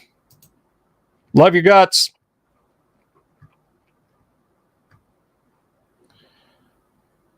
All right. So first of all, let me bring my players in. Cork, played by Varen Bond Headbanger. You have no idea what's going on right now, do you? I think I saw where somebody wasn't making it. I didn't know it wasn't going to be 2 people making it. Well, we're going to play AD&D, but some folks in the Discord got up to something, and long story short, I'm going to Gary Con, and I'm going to a Alabama football game this fall. So, oh wow, yeah, courtesy of them. Nice. Apparently, they feel I'm that praiseworthy. So sweet. John, will you stop with the Monster Manual was an OD&D book? No, I know what you're saying. All kidding aside, yes, it has tones of OD&D in it, but there's conspiracy theorists who straight up say that Gary was just creating a hardback OD&D product and just on a spur of the moment decided to create AD&D. That's not the case. She spent a long time in Pennsylvania, the Pittsburgh area, as a child. What software would I use to make a world? Is that directed at me? Because I guess this is technically the hardware.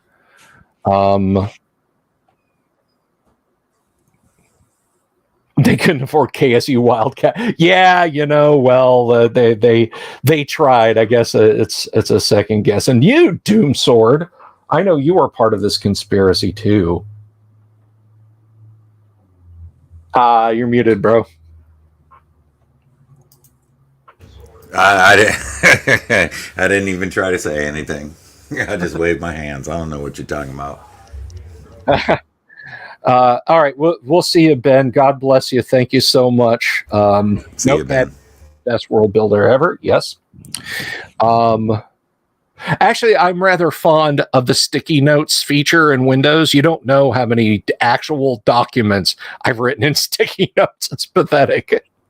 It's like finding out someone's manuscript was like written on a pad of sticky notes. Do I think Magic Missile should require an attack roll? It depends on the rule set. If I'm playing OD&D with someone or Holmes introductory D&D, yes, because them's the rules. If I'm playing AD&D first edition, absolutely not. It's an auto hit. But in original D&D, it does 1d6. Now, in AD&D, a wand of Magic Missile, a Juan of Magic Missile, does 1d6, not 1d4 plus 1. So you lose on the upper end, but you gain on the lower end. So I hope that answers your questions. What about slot factor to get the spell off in combat? Do you mean segments? Because I'm okay with that. All right, let's see here. Let me see if I can get... This is my battery that I have for my studio light over here right now, because the nice, big, heavy, chunky one I've got that has 4 outlets, I noticed today it became a spicy pillow. It's the case is nice and puffed and kind of cracked on the top. So we're not going to use Mr. Battery anymore because he'll get angry. All right. So when last we left our intrepid adventurers,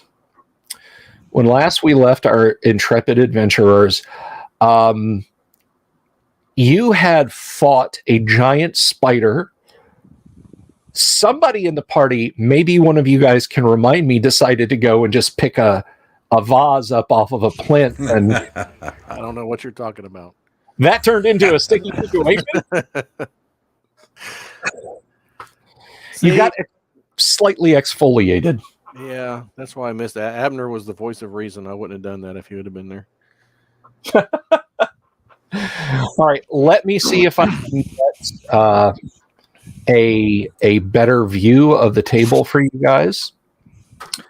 Poor Zeus battering his head against the office door, trying to force his way in. All right, so we'll do that. I didn't mean to put that over my beautiful mug. So let me just move that over here. And then shrink it down a little bit so you guys can still see my smiling face.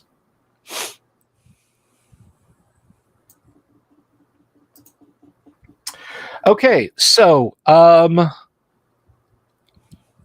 party is currently at the intersection. And I'll have to point to them with my hand because I can't find my pointing stick and you guys can't see the laser. You guys are here. You fought the spider. You fought the black pudding here. And that's where you currently are. Let me roll for encounters. All I remember we were headed back to the elevator and something was following us or something. Oh, that's right. Yeah, you guys had turned around and headed back towards the elevator. Thank you for reminding me. You're And welcome unless it gets us killed, then you're not welcome. Yeah.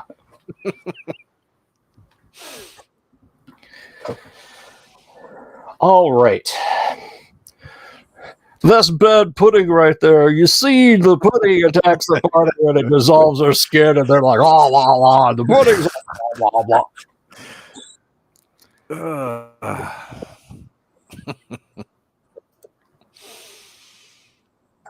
All right, so we're going to. That's the outdoor encounter table. 200 antelope. It is Castle Greyhawk. It's not beyond reason that you could encounter 200 antelope in here. That's lunch for a long time. It is. Assuming you survive the trampling.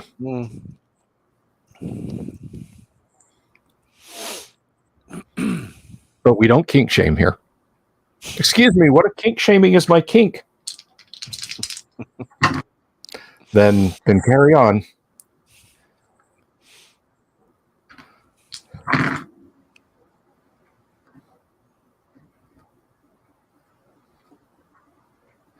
Okay, as you're headed back towards the elevator, we'll just go ahead and make this nice and simple. Swarming, as they've crawled up out of holes in the floors before you, are a number of giant centipedes. There are 10 giant centipedes in total. You see them when you're about 30 feet away. I'm going to use a single miniature as your marker, so I don't have to move them all. We can just keep this moving.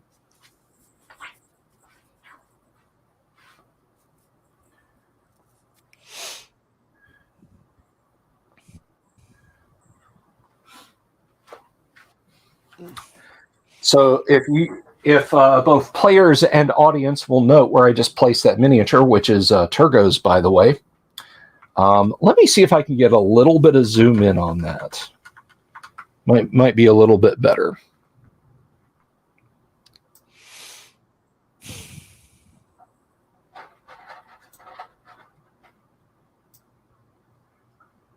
There we go. Okay, so Turgo, you are about 30 feet. Well, the party is about 30 feet away from the elevator, and you can see the giant centipedes boiling up. And by giant, I mean they're like 2 feet long. I don't mean like Ankeg sized. So Sir Outlier makes a pithy remark about killing the lot of you for dragging him down here. Darawesh says, good thing my boots were made for stomping. What are Turgo and Cork going to do? I'm out of oil, so I can't throw oil. So I think the marching order is Outlier. What are we doing? Outlier and Cork and Darwish up front. Yeah, I think I was bringing up the rear last time. I mean, I can take a spot in the front as well. It doesn't matter. Just keep in mind what we're gonna. I mean, Outlier has no armor. It got melted off by the. Oh, right. So we would have to, if you don't mind, we would have to change marching order. I assume that we would have changed that. We didn't talk about it, but that would mean that me and Outlier, or me and Darwish, and Cork, or me and Cork up front, with Darwish bringing up the rear. So what do you think? You want to head? You want to? I mean, I don't know how bad are you hurt? Did you get hurt? Not bad at all. I'm almost full. I didn't have an altercation with the creature. Yeah, he healed me after, so I'm about full. So I assume we'd be up front then, right? We could stay and fight, or we could make a break for the elevator since we're kind of beat up and got a dude with no armor. Yeah. Are they between us and the elevator? Yes, they are. Oh, they are. Okay, then we fight. Yeah. I say oil as I'm about to toss some. I'm gonna have to retrieve it and throw it. Yeah, I used all mine on the pudding, so I'm out. Right. Darawesh has a flask to hand. He has 2 flasks remaining. How many does Turgo have? I have 3 total. Okay. I believe Outlier is out. So let's go ahead and roll initiative. A surprise check is not called for here. And I rolled a 4, beat a 4. I tied you. Okay, the giant centipedes will spend their round drawn by your light and heat and hopeful tastiness, scuttling across the floor and sort of up the walls towards you. As they are doing that, those of you getting ready to throw oil are preparing that. You now have a few of them near you, Cork. I said there were a total of 10. There's 5 of you, so we will just conveniently make that. Well, wait, let me see. 1, 2, 3. There's 4 of you, so we'll say there's. You guys are up front, so eeny, meeny, miny, mo. Sorry, Turgo, you're getting attacked by 3. Cork is getting attacked by 2. Everyone else is getting attacked by you. And let me just check the monster manual. Centipede is not under S, Bill. All right. My AC's 2 since I lost my shield. Okay. And these are order hit dice creature. You can attack equal to your level. So those of you meleeing with them, which is going to be... that is going to be Outlier.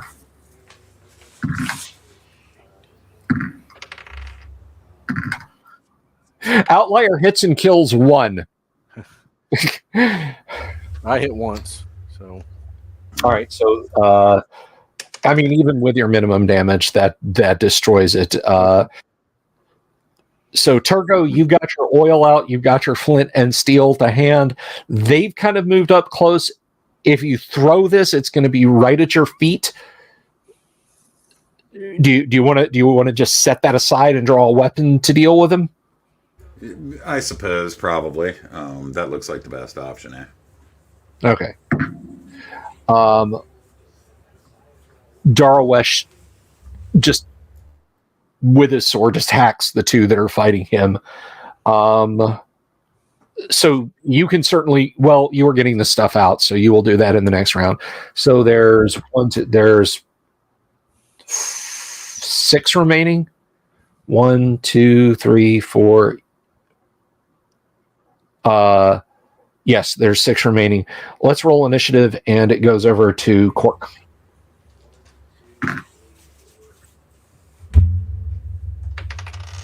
I got a 5. Party will go first. All right. That would be a hit. 18. Miss. And a miss. Okay. I hit 1 more. Okay. Darawesh and Outlier each slay 2 more, so that really just leaves 1 or 2 remaining. 1 on Turgo and 1 on Cork. Okay. And I suppose I'll make my attack. Cork, you only had 2, and you slew. Okay, so there's just 1 left, and it's facing Turgo.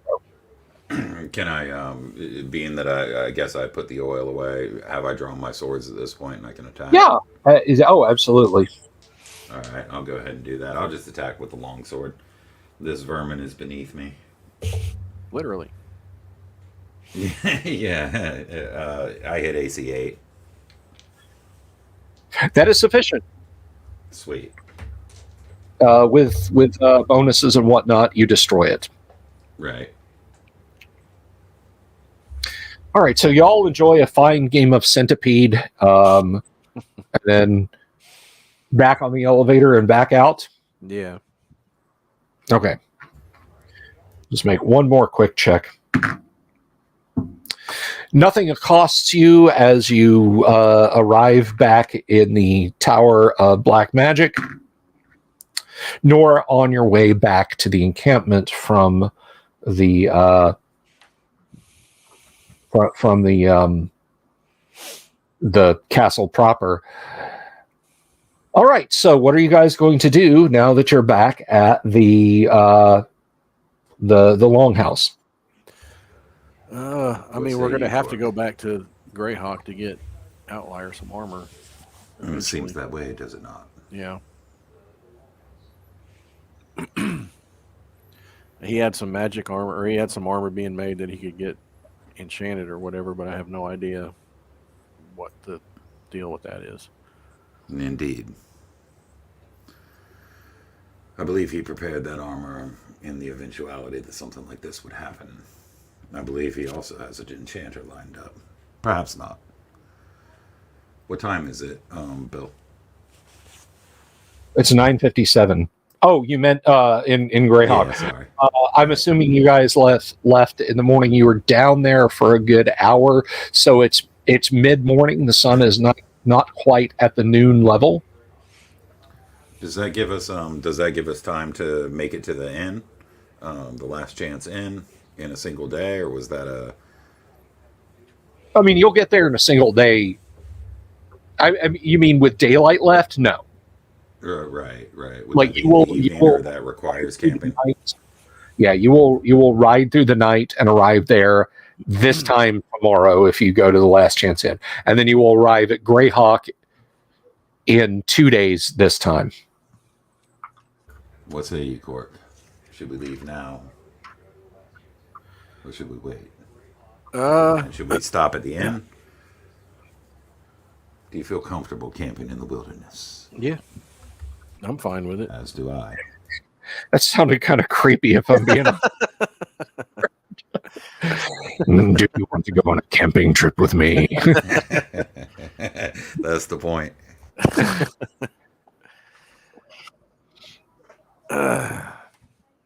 Come, let's go into the woods together. When we camp, correct?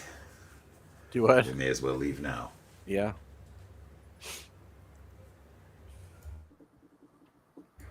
I suppose we'll get everything together, get the cart, whatever. I don't think we actually ended up with any treasure from this particular excursion. No, I don't think so. Yeah. Was that obsidian vase? Obsidian. See, that's a hint. Yeah. If somebody asks you if you pick up the obsidian thing, don't do it. So for those of you who are a little late to the party on the obsidian vase, one of the, I hate to say this, but I mean, I'm going to get demonetized on this video anyway. Basic bitch traps in the Dungeon Master's Guide is an obsidian, or is a black pudding that has been polymorphed into the shape of an obsidian vase, and it unpolymorphs if you pick it up. Quark walked over and picked up the obsidian vase, and thus the party was fighting a black pudding. So. All right, so you're departing Castle Greyhawk, you're breaking camp, you're heading towards the Last Chance Inn. You're going post haste, correct? Yep, I believe so.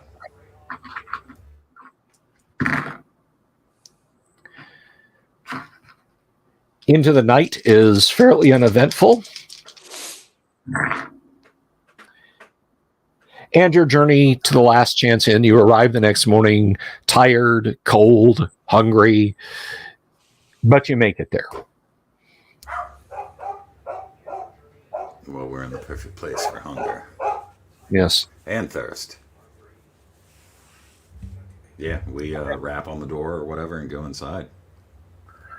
Okay. The watchman at the gate lets you in. It's morning. It's there's a fair amount of traffic, traders, travelers from the road, that sort of thing. The innkeeper, she's happy to see you and welcome, one and all, gentlemen. Father Dwarf, good to see you all. Welcome. Will you be resting and staying for a while, or just here for a drink and a hot meal? I believe we'll be resting. Yeah. We'll be resting through the day. Yeah. Of A drink course. is most welcomed, particularly at this early hour as we have traveled through the night. Okay. Now, as I have said before, gamers, this is not just a live stream where we play D&D and you're bored. It is educational, and there's no like hidden weird joke behind that or anything like that. It is educational, and one of the best resources you can use, and this is just my opinion, for any I need something in a hurry, is Keep on the Borderlands. And in this case, if you need prices for the bill of fare at an inn, well, you just grab your trusty copy of Keep on the Borderlands, scroll down to the inn in the keep, and bang, there you go, a price list. And you can adjust it up or down a little bit as you see fit. If you want something a little bit more exotic, you can go for the one from the Inn of the Welcome Wench in the village of Hamlet. But never be afraid to grab a module and look something up if you don't have an immediate answer. So, they have ale, small beer, wine, honey mead, bark tea. What are you having? Everything but the tea. One of each, huh? You just want to feed them drinks. So that is... I'll turn around for a moment and secretly pull 8 gold out of my large belt pouch. Okay. And hand it over. I assume this is sufficient for lodging, food, and drink for me and my men. Yes. For 2 of the gold pieces, you get a semi-private parlor. It basically, picture a big booth with just enough room to stand around the table, but there's no like drawn curtain or door. And you get a whole roast fowl to yourselves. It just happens to be duck, which is in season. Served up with some sweet carrots, some of the last of the reaping season potatoes, and it's for drinks, a couple of pitchers of the porter that she has. Much thanks. All right. She even throws in a few slices of bread at no extra charge. She cuts a loaf, a fresh loaf in half, and there you go. So you all eat and enjoy a delicious meal. All right. You want to? Are you just going to kind of warm yourselves by the fire, chat anyone up, anything like that? I was actually going to go get some sleep. Okay. I'll meander around a bit and see if there's anything that seems particularly interesting. All right. You know, Tales from the Road, that sort of thing. Yeah, sleep is definitely on the agenda, however. Okay. There are some traveling tradesmen there who are bound for Verbobonk, actually, late of Greyhawk. You do not recognize them, but they say, all is well in the city of Hawks. Cold lies on the land like a winter shawl. We have heard that a great work of wonderment and entertainment is to be built in Verbobonk, so we journey there to be a part of such an undertaking. The pay should be good. The pay being good is always a benefit. I wish you fair travels. Thank you, my lord.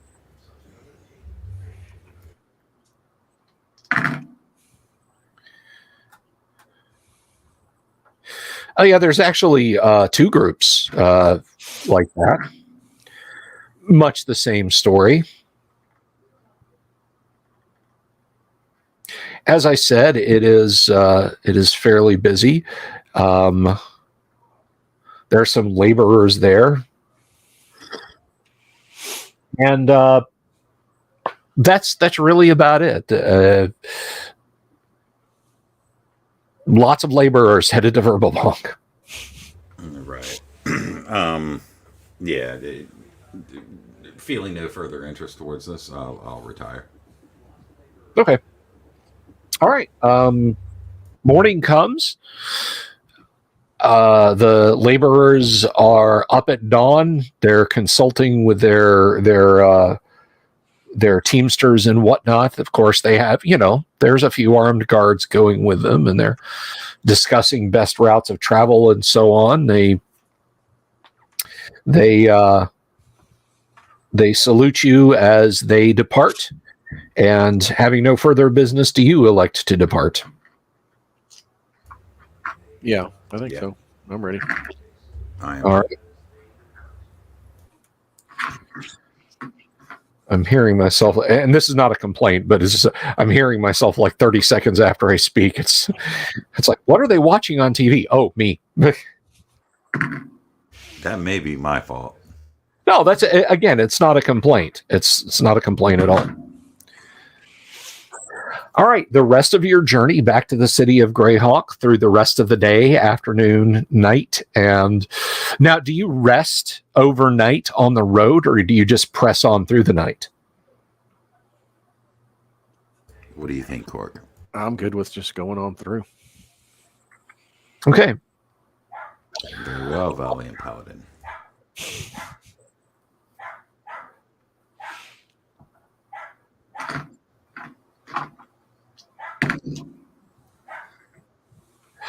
Darawesh is absolutely okay with that. Now, Abner's men at arms, both of them,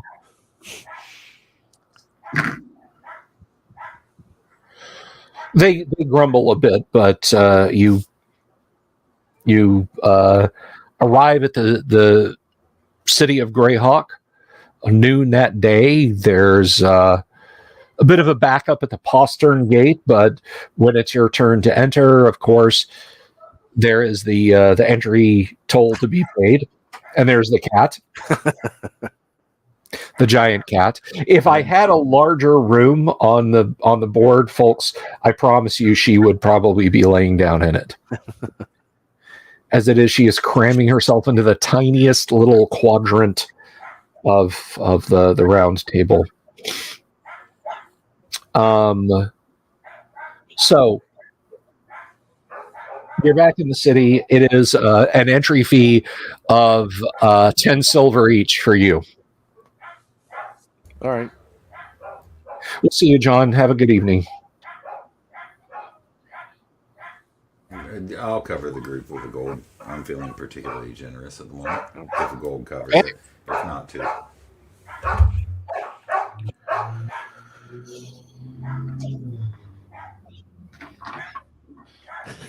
All right. Generosity comes at a price.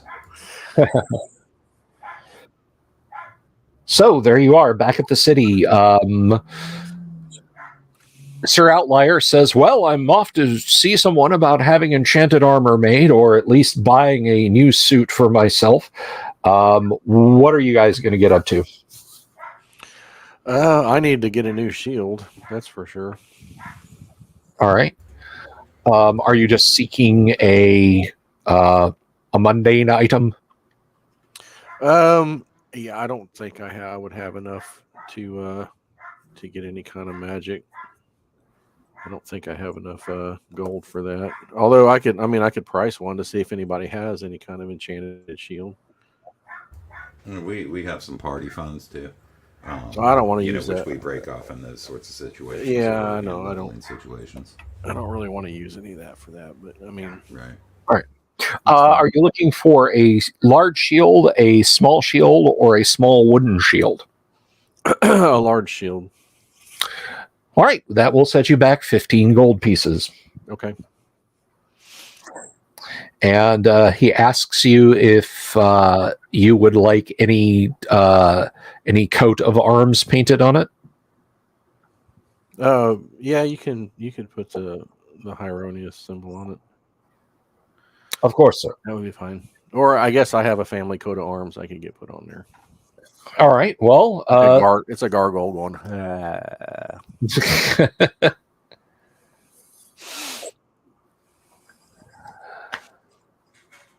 all right. So you're getting your shield gussied up. How about Turgo, Beamsword? Yeah, I hope to catch Outlier before he went, being that he has a contact, to try to price out maybe a dozen enchanted arrows. Okay. Because I will ask at the Collegium Magica about such a thing. That is where I will have to take my armor to have it enchanted. Better you than me. Get me a good deal. I'll do my level best.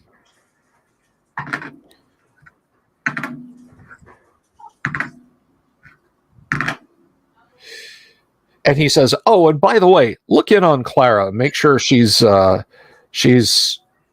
taken care of." Happily done. Okay.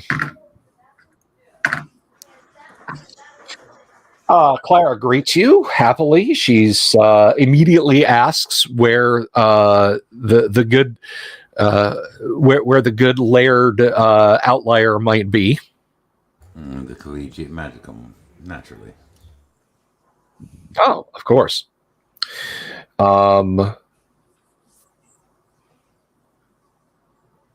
He asked me to check to make sure everything was all right. Has it been? Oh no, everything is quite okay. Thank you very much for asking, Lord. I have been at patching some clothes, mundane things, of course, but what is your pleasure? Is there anything that you need me to attend to, or that Sir Outlier requires? Nothing from him, I believe. However, we are interested in any talk amongst the guilds of the Wharf Masters or anything else that you might have overheard.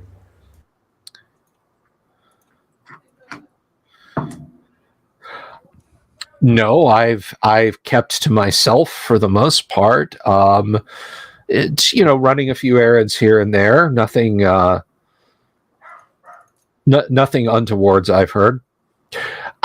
There was a bit of commotion, not in the sense of danger or upset, just last week a large traveling band arrayed much as you and Outlier and the good Sir Cork and Darwish, of course, are, but they were larger in number. Returned to City of Greyhawk, and they flew a standard, and they called themselves the Order of the Phoenix. The Order of the Phoenix. A Phoenix standard, you say? Yes. What color? I can, and she takes out a bit of chalk and a scrap of cloth and sketches it out real quick, and it's a decent approximation of what must be a fine standard of presumably a phoenix. And what color was this? Was it multicolored? Red, black? Oh, it was a green standard, but the phoenix was all in orange.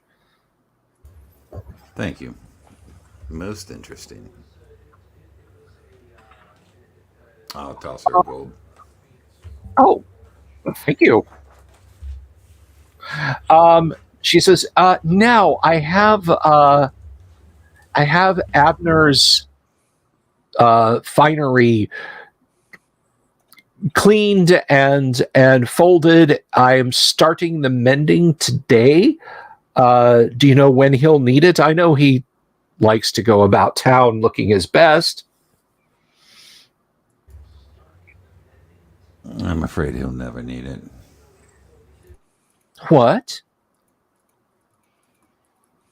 He won't need it anytime soon. I mean, perhaps the funerary may use it in preparing his corpse.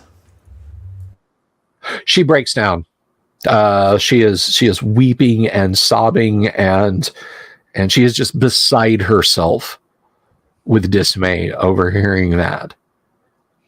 But I've stifled a tear. I did my best. I sewed them, and I placed the sequins just as he asked. He would have been mistaken for a very tacky elven prince. If only he had clad those clothes a bit sooner, perhaps he would have survived. Yeah, like a wreck now. You have devastated her.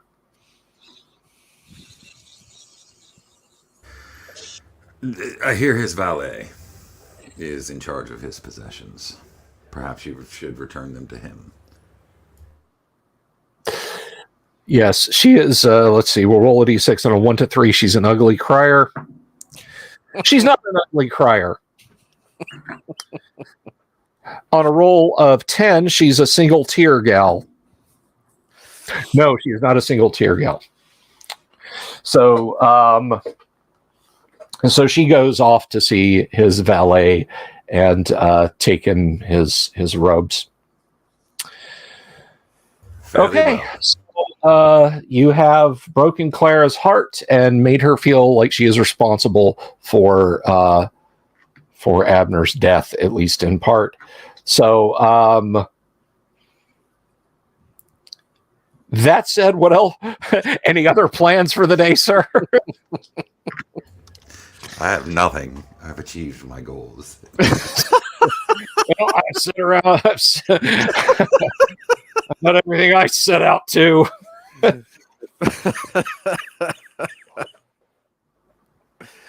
So I rolled a reaction. I said, I'll base a reaction on the old AD&D reaction roll tables. If she's high, she's like, he'll be missed. He was brave. And a low roll, she'll start crying. And I rolled like a 19. So of course she lost it. And then Durgo's like, yeah, and it was your fault too.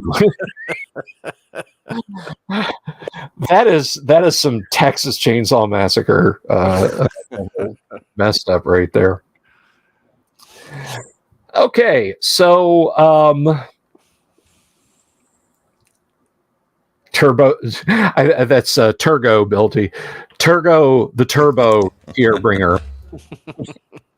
All right, so you've got your shield, good paladin. Where are you going from here? You gonna go get Barstool locked again? Yes, I am. All right.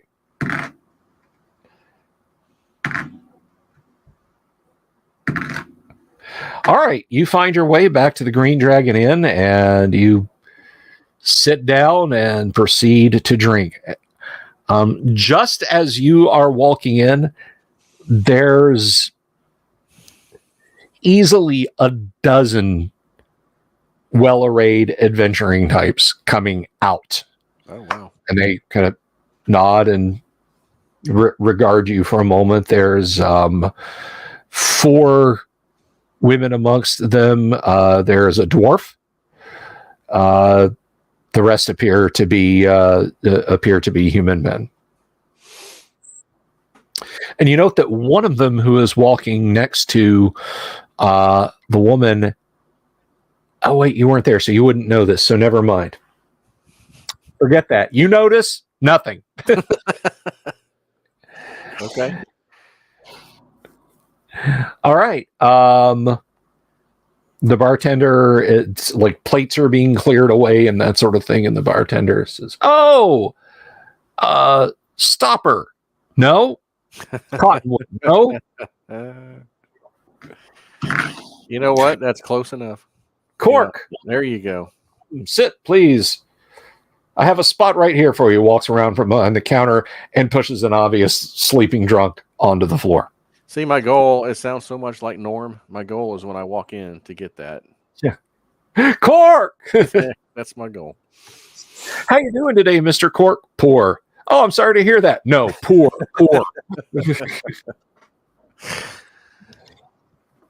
My favorite line from Cheers ever was when, this goes way back.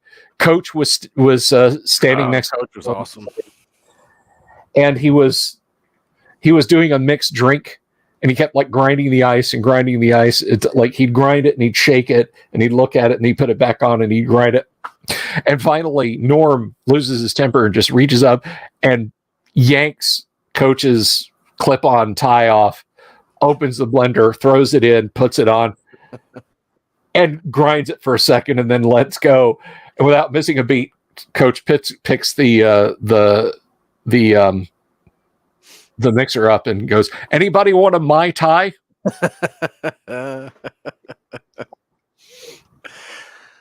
Okay. Oh man.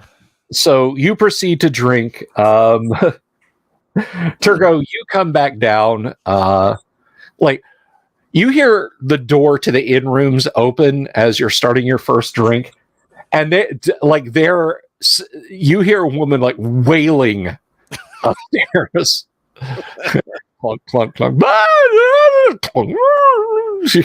As Turgo walks back down. Is Turgo giggling to himself? Most certainly to himself, perhaps. Okay. Not outwardly. Fair enough. On the inside. Internal it's gig. warm and fuzzy, you know? Sure. All right. Well, since we're not in the dungeon, I think we can go back to something that is a little less headache-inducing for the audience to see. Let me just find out. I only have like 23 windows open. See if I can find myself here. No, seriously, where's OBS? There it is. And there it went.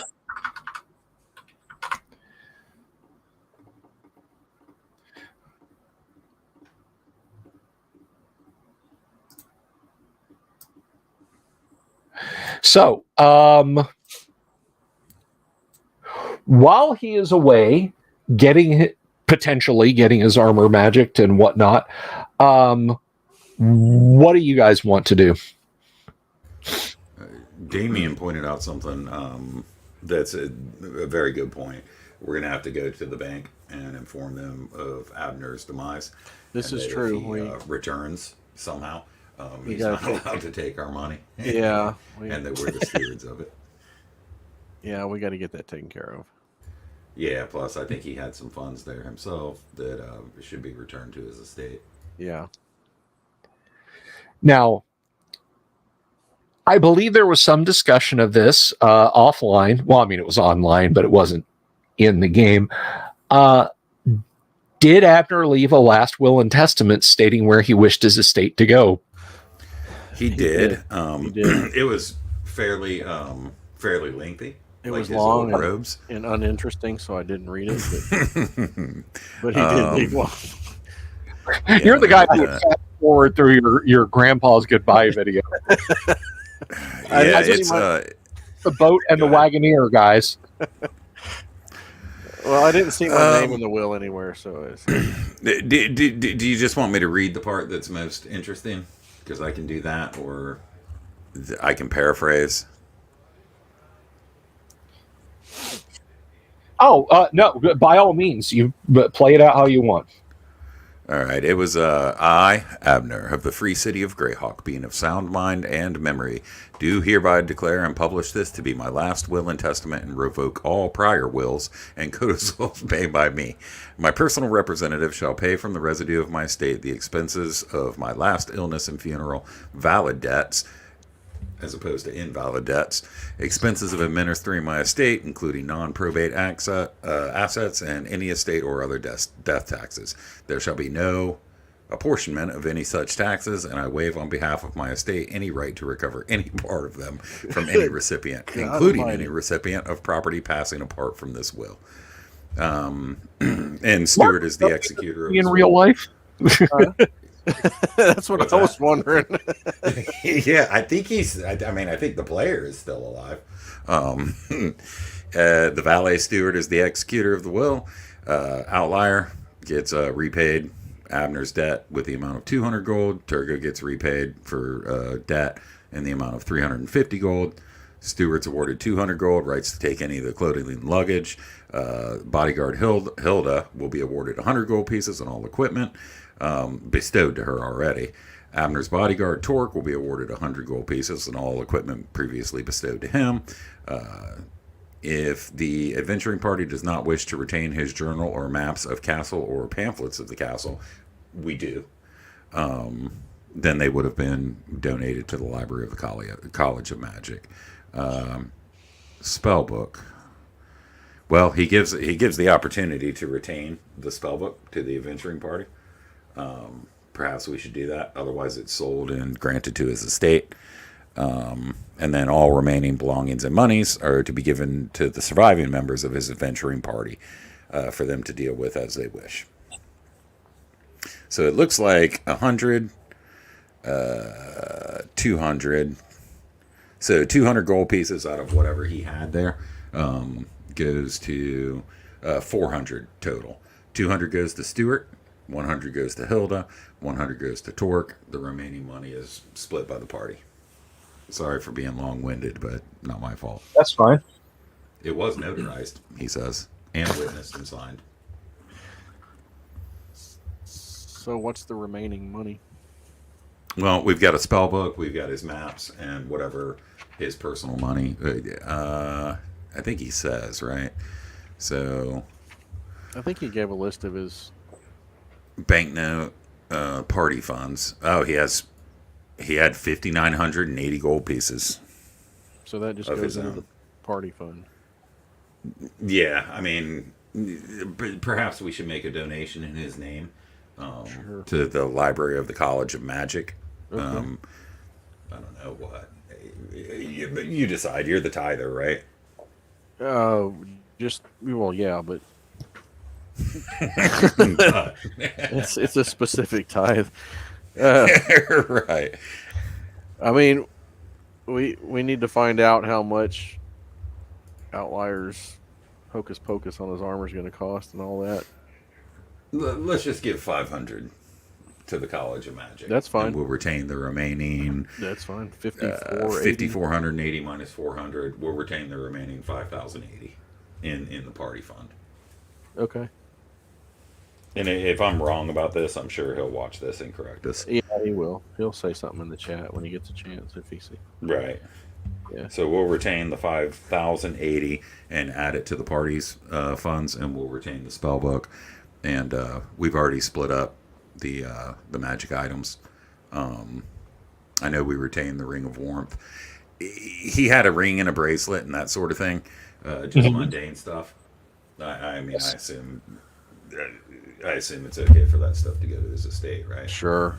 Yes. Yeah. I don't have a problem with that at all. Now, while we're doing some accounting, I think it is sanguine to award some experience points for the 10 centipedes, the black pudding, the giant spider that you guys fought.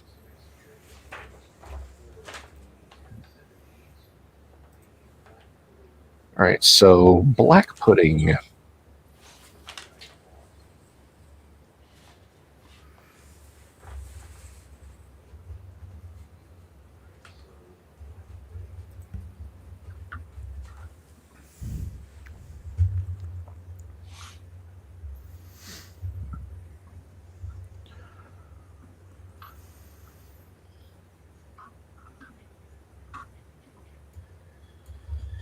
So there were 4 of you in the fight against the black pudding. So we just very simply divide that by 4. That is 520 XP each for the black pudding. Okay.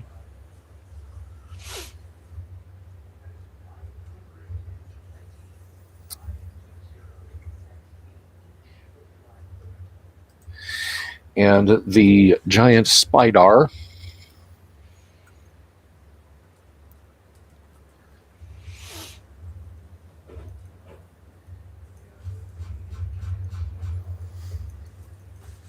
that's the one thing that I wish Gary had come up with slightly more descriptive names of.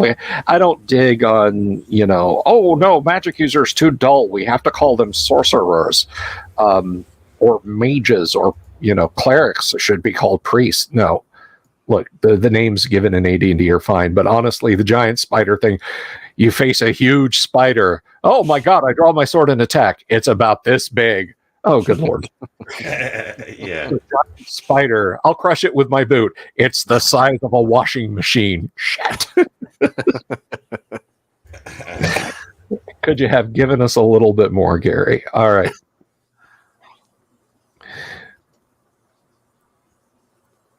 Spider. And you guys did, in fact, fight a giant spider. So that's 315 plus 5 hit points. So that's 415. We'll divide that by 4. That is 103 experience points each for the giant spider. Do you remember how many coins you took from the giant spider? Oh, crud. The short answer is no. Yeah.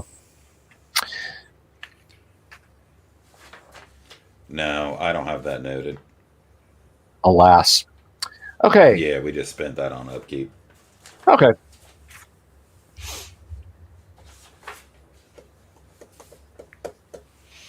And now let's look at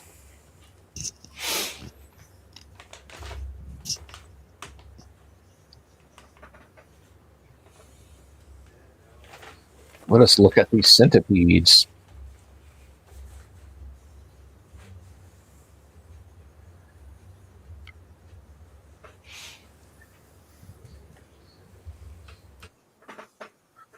All right. 10 centipedes almost worth as much in XP as the giant spider. That's 340.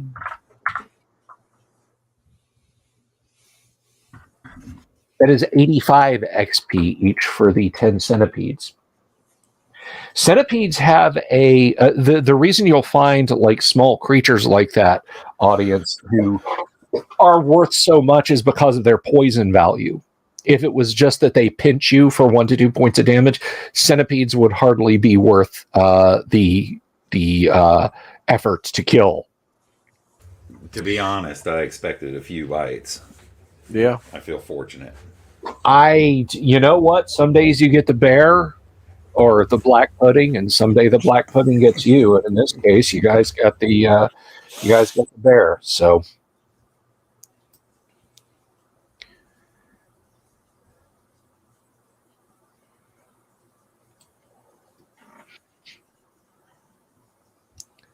So let's see. Just for example, you might think that, like a giant rat isn't worth that much, and on the face of it, they're not. But they come in groups of 20 to 200. Not per the DMG Wandering Monster table, but if you go in the Monster Manual and you create an encounter and say there's 134, well, then you're talking about hundreds and hundreds of experience points, because every rat bite is a chance to cause disease. You take that away, and the rats would probably, on the face of it, be worth 1 XP each, and maybe 1 XP per hit point. There's the pudding in the Cosby corner. I walked up and he said, "I'm going to pick the bottle up," and the pudding's like, oh. That's not going away anytime soon, is it? It's not going away anytime soon.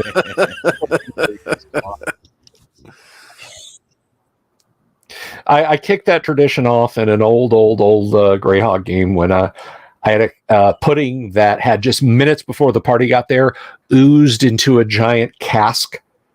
And the party found the abandoned winery, and a character said, "Well, I'm going to walk up and I'm going to turn the tap." And he turns the tap, and it's just enough to let the pudding know, hey, there's something out there. And it just burst through the wood, and the Bill Cosby pudding. And this was before current events.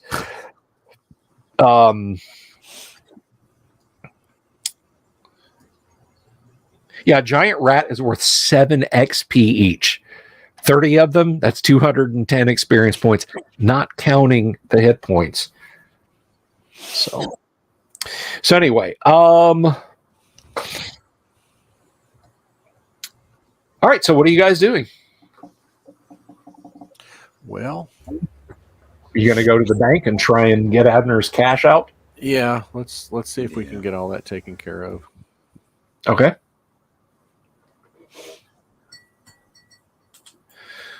I'm getting blinded by the additional studio lights, so I'm turning those off. All right, so you go to the bank.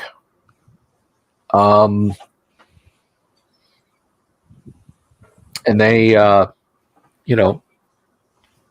they ask for some evidence of Abner's death. Evidence. Oh gosh. I suppose We his already- last will and testament is Yeah, enough. we could do that, but I mean, we could bring his charred remains, but it could We be bring anybody. His corpse. Well, if I may be so bold, sir. Although there is a fee involved, the bank employs a thaumaturgist who can look into your mind beyond all attempts to commit an act of falsehood and observe such a scene. Of course, it would be required to be used on all witnesses who were present at the demise of your friend. All witnesses. All witnesses, yes, sir. Well, I mean, you might not want to do it. You might run away screaming if you get into his mind. Well, I mean, is this directly related to the circumstance, or is this all falsehoods that one of us, not me? I mean, the paladin might have told in the past. Yeah. It would be centered most assuredly just upon the circumstances. If you will, please just concentrate on the circumstances at the appropriate time. Or, of course, it could be tied up in the court system for many seasons. How much of a fee are we talking? Yes. Thank you, friend. Well, first, there is the insurance of the truth. That would be a cost of 400 gold pieces per individual. Per individual. To see the precise circumstances, of course, that would be a mere 100 gold pieces per person. So 500 for each of us. That's what you're That is telling me. correct, sir. That is correct. And that is your best price. That is the I've been here. price, sir. That is the price. Well, We need to negotiate. Perhaps I should remove my money from this bank, because I hold a small fortune myself. That is entirely your own business, sir. Can we get a free toaster or something? I'm afraid not, sir.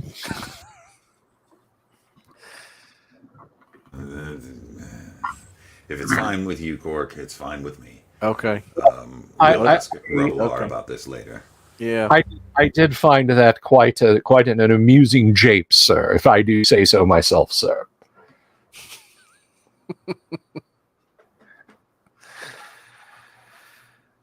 All right. Let's do it. We'll send Outlier to deal with this later. Yeah. All right. Very well. So will you summon everyone, which I guess would have been all you guys plus Darawesh, correct? We got to pay for Darwish too?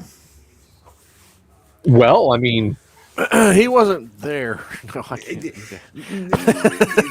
For lack of a better term, he is my servant. I mean, don't tell him that if you ever see him, but hey.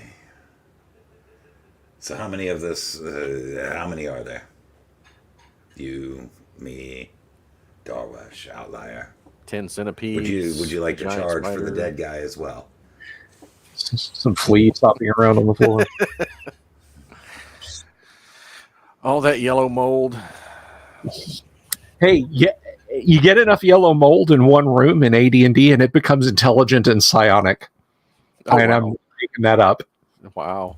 So this court system you speak of, how long does that take, and what are the fees associated with it? Oh, God.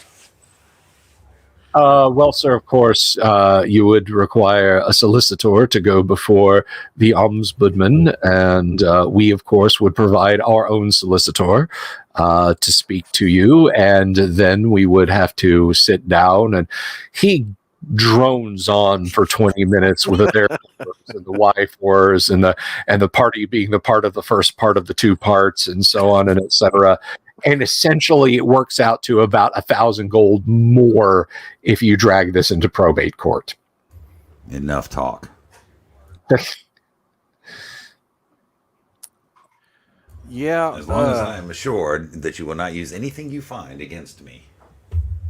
Oh, sir, we are not a court of law, and insofar as nothing in your minds that you exposed to the bank's teller magician it represents an existential threat to this organization or any that it supports within the city of Greyhawk. Your thoughts are your own, my lord. Even if they're an existential threat to myself. That is entirely your own business, my lord. Very well.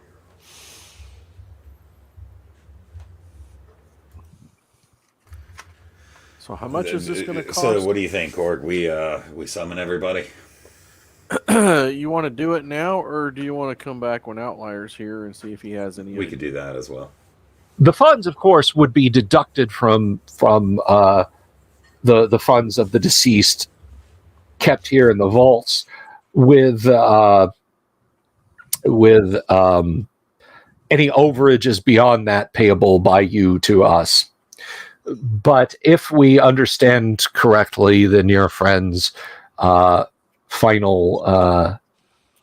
estate should more than suffice, leaving you a not inconsiderable amount of cash yourselves, and leaving you more.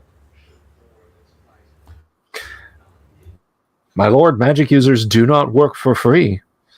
Would you go to wherever it is you go to acquire these coins for no gain? You would not.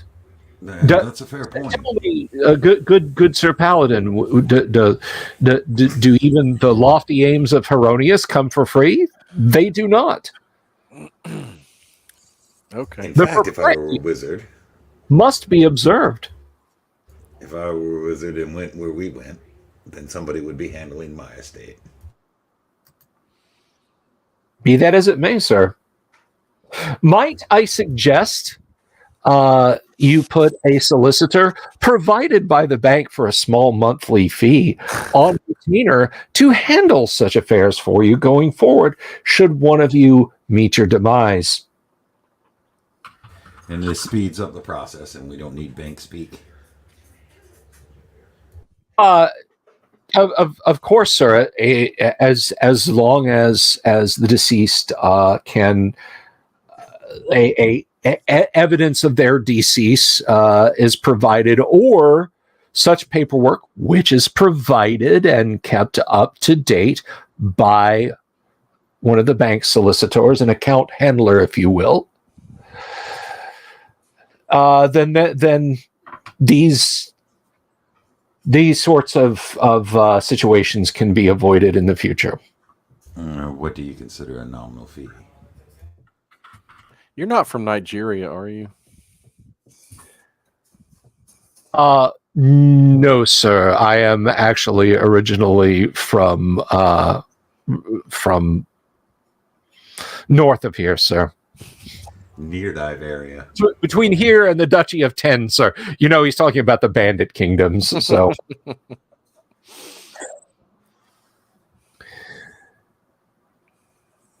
What is this fee? Oh, the fee is a mere 25 gold pieces per month, sir. My time is worth more than that. I agree. Sign me up. And I will take care of it myself. beginning in the next month, sir, it will be deducted from your from your account, and should you meet your unfortunate decease at that time and not be able to be brought back from the veil, then again this situation can be avoided. Very well. We will gather our companions and we will return when we have them. It may not be right away. It may be weeks. A few weeks, sir? Perhaps. It's fair for you, no? Then it's fair for us. Of course, sir. With standard interest in storage, the dent made in your deceased friend's funds will be hardly noticeable. The account, you see, is no longer active and is now in a maintenance mode, and it takes up space in our vaults and must be kept track of.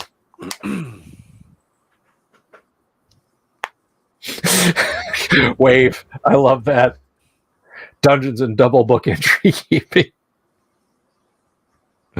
They're ruthless. Yep. Very well.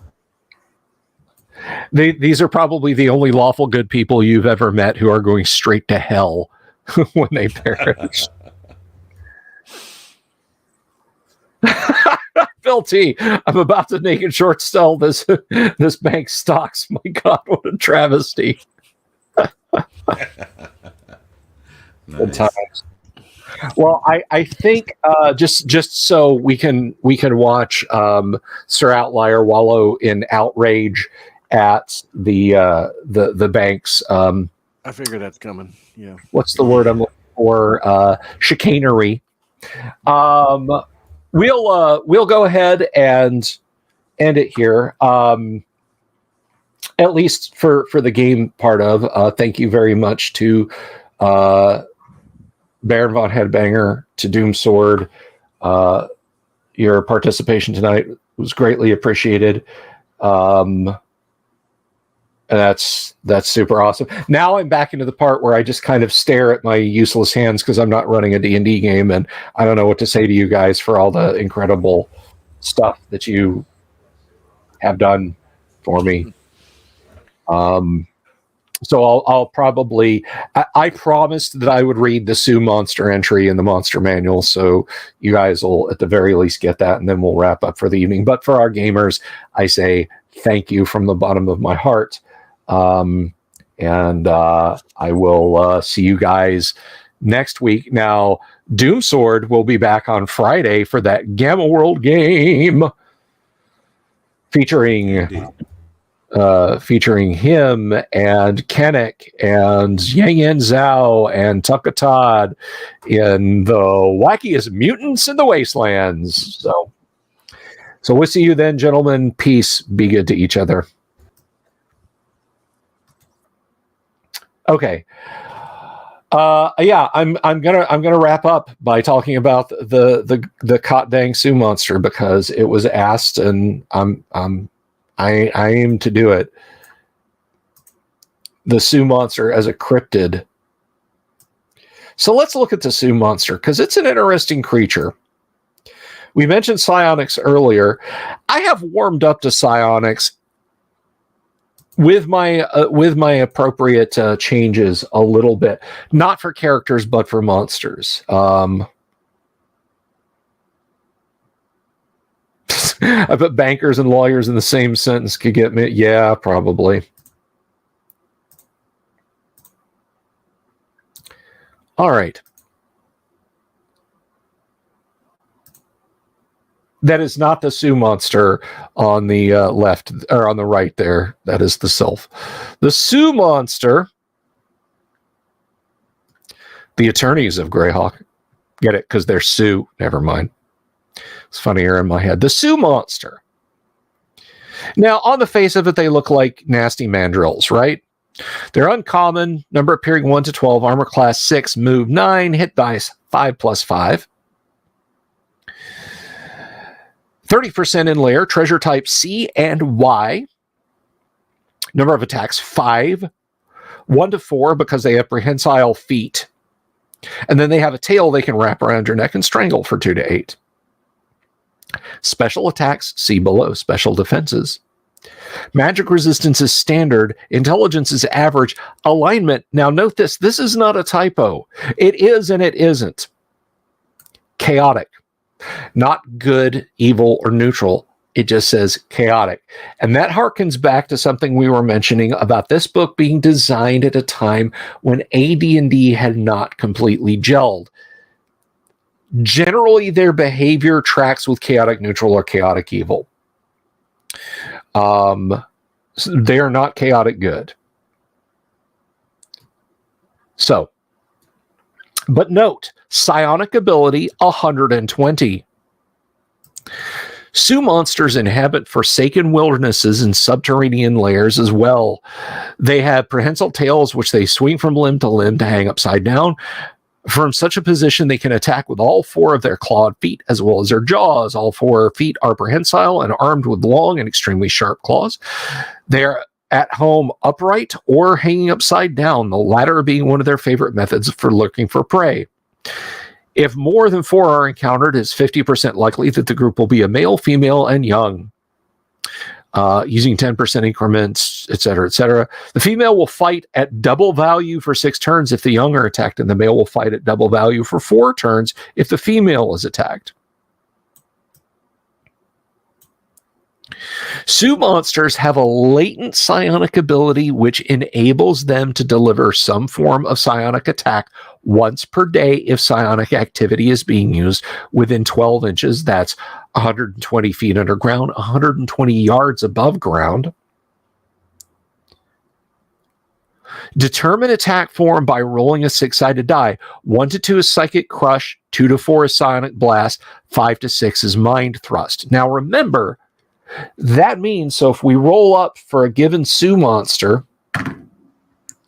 that's a 6, so it can Mind Thrust. The only psionic power that can affect non-psionics is Psionic Blast. So there's 2 to 12 of them appearing. Wait, was it 2 to 12 or was it 1 to 12? 1 to 12. So let's do a quick number of. So there's 4. We won't worry about whether they're a male, female, and a young, because it doesn't make that distinction. Is pure chaos a thing in D&D at any point in history? Yes, when it was just the 3 alignment systems, law, neutrality, and chaos. And that is why they went to more granular alignment systems, which I vastly prefer. And I know a lot of people are like, I don't even bother with alignment systems. They're so passé and they don't work. And yada. I do. I like alignment systems and I use them. So let's see. So we have 4 Sioux monsters. Thank goodness. So the first one uses Psychic Crush. Not a danger to non-psionics. The second one has Psionic Blast. The third one has Psychic Crush. The fourth one has Psionic Blast. So 2 of them, once during combat, can deliver a Psionic Blast attack against a party not using psionics. And you might say, if psionic activity is being used within 12 inches of them, well, Bill, if you're not using psionics, it's not an issue. But if you are, sort of, remember, there are spells that resemble psionic powers. And they're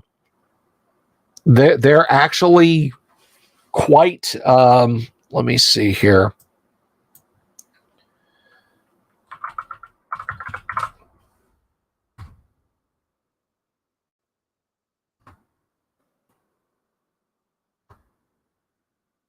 You know what, it's probably,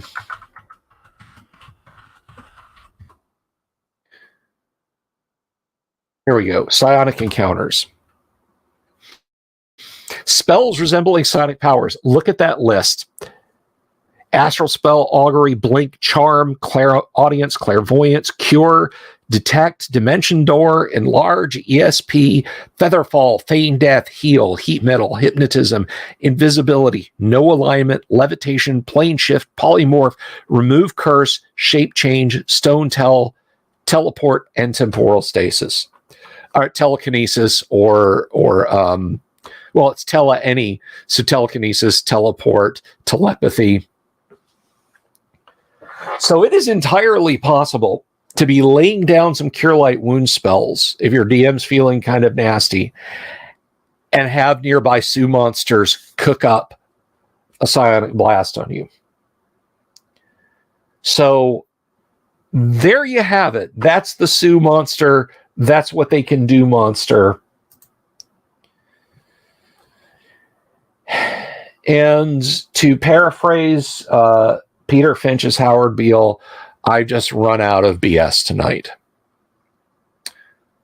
I have no words for how amazing you people are. If I had 1 million subscribers, 100,000, even 10,000, I wouldn't be any less appreciative. But I'm like, oh yeah, that's.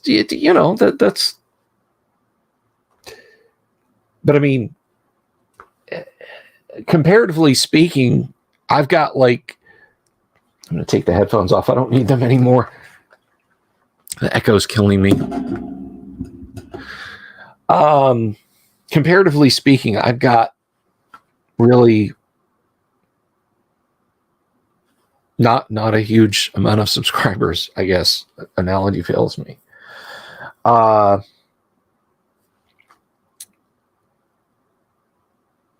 if I never get a single subscription beyond what I've gotten tonight, if no one ever clicks that subscribe button and the bell icon for notifications,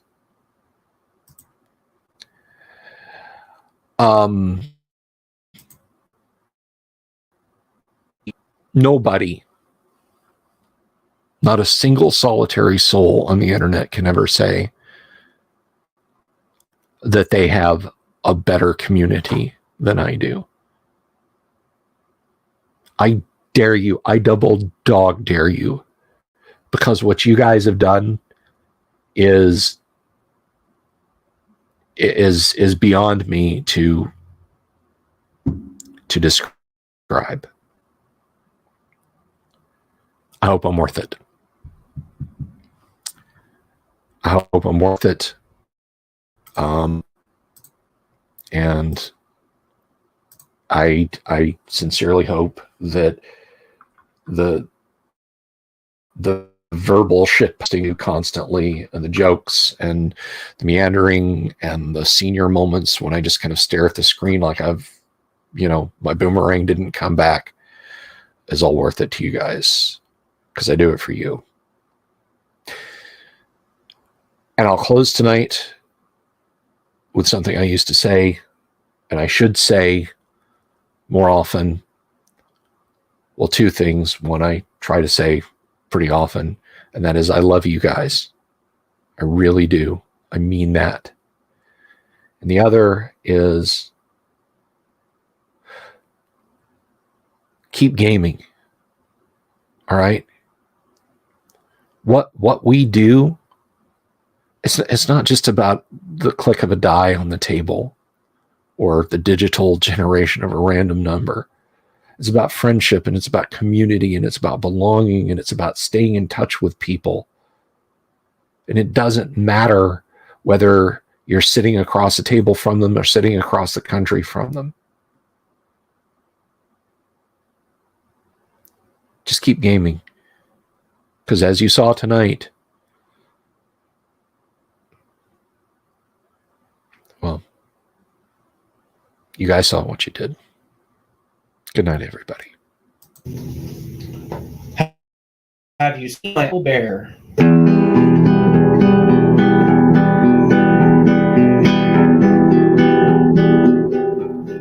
Here's to all the weirdos everywhere, in the woods and in the air. Have you seen my owl bear? Should I shave off all my hair?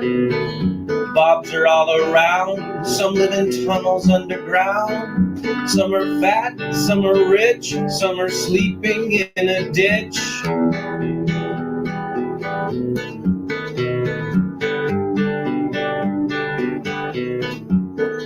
Can you ride a crooked horse without a saddle way off course? Naked as a toad, all the way to Smoky Joe's. Have you seen the little creep driving fast in his little green Jeep? He smells like fish and brandy, but his rotten teeth look dandy. Take me to the show, I don't care if fast or slow. From action flicks to dancing dicks, just take me to the show.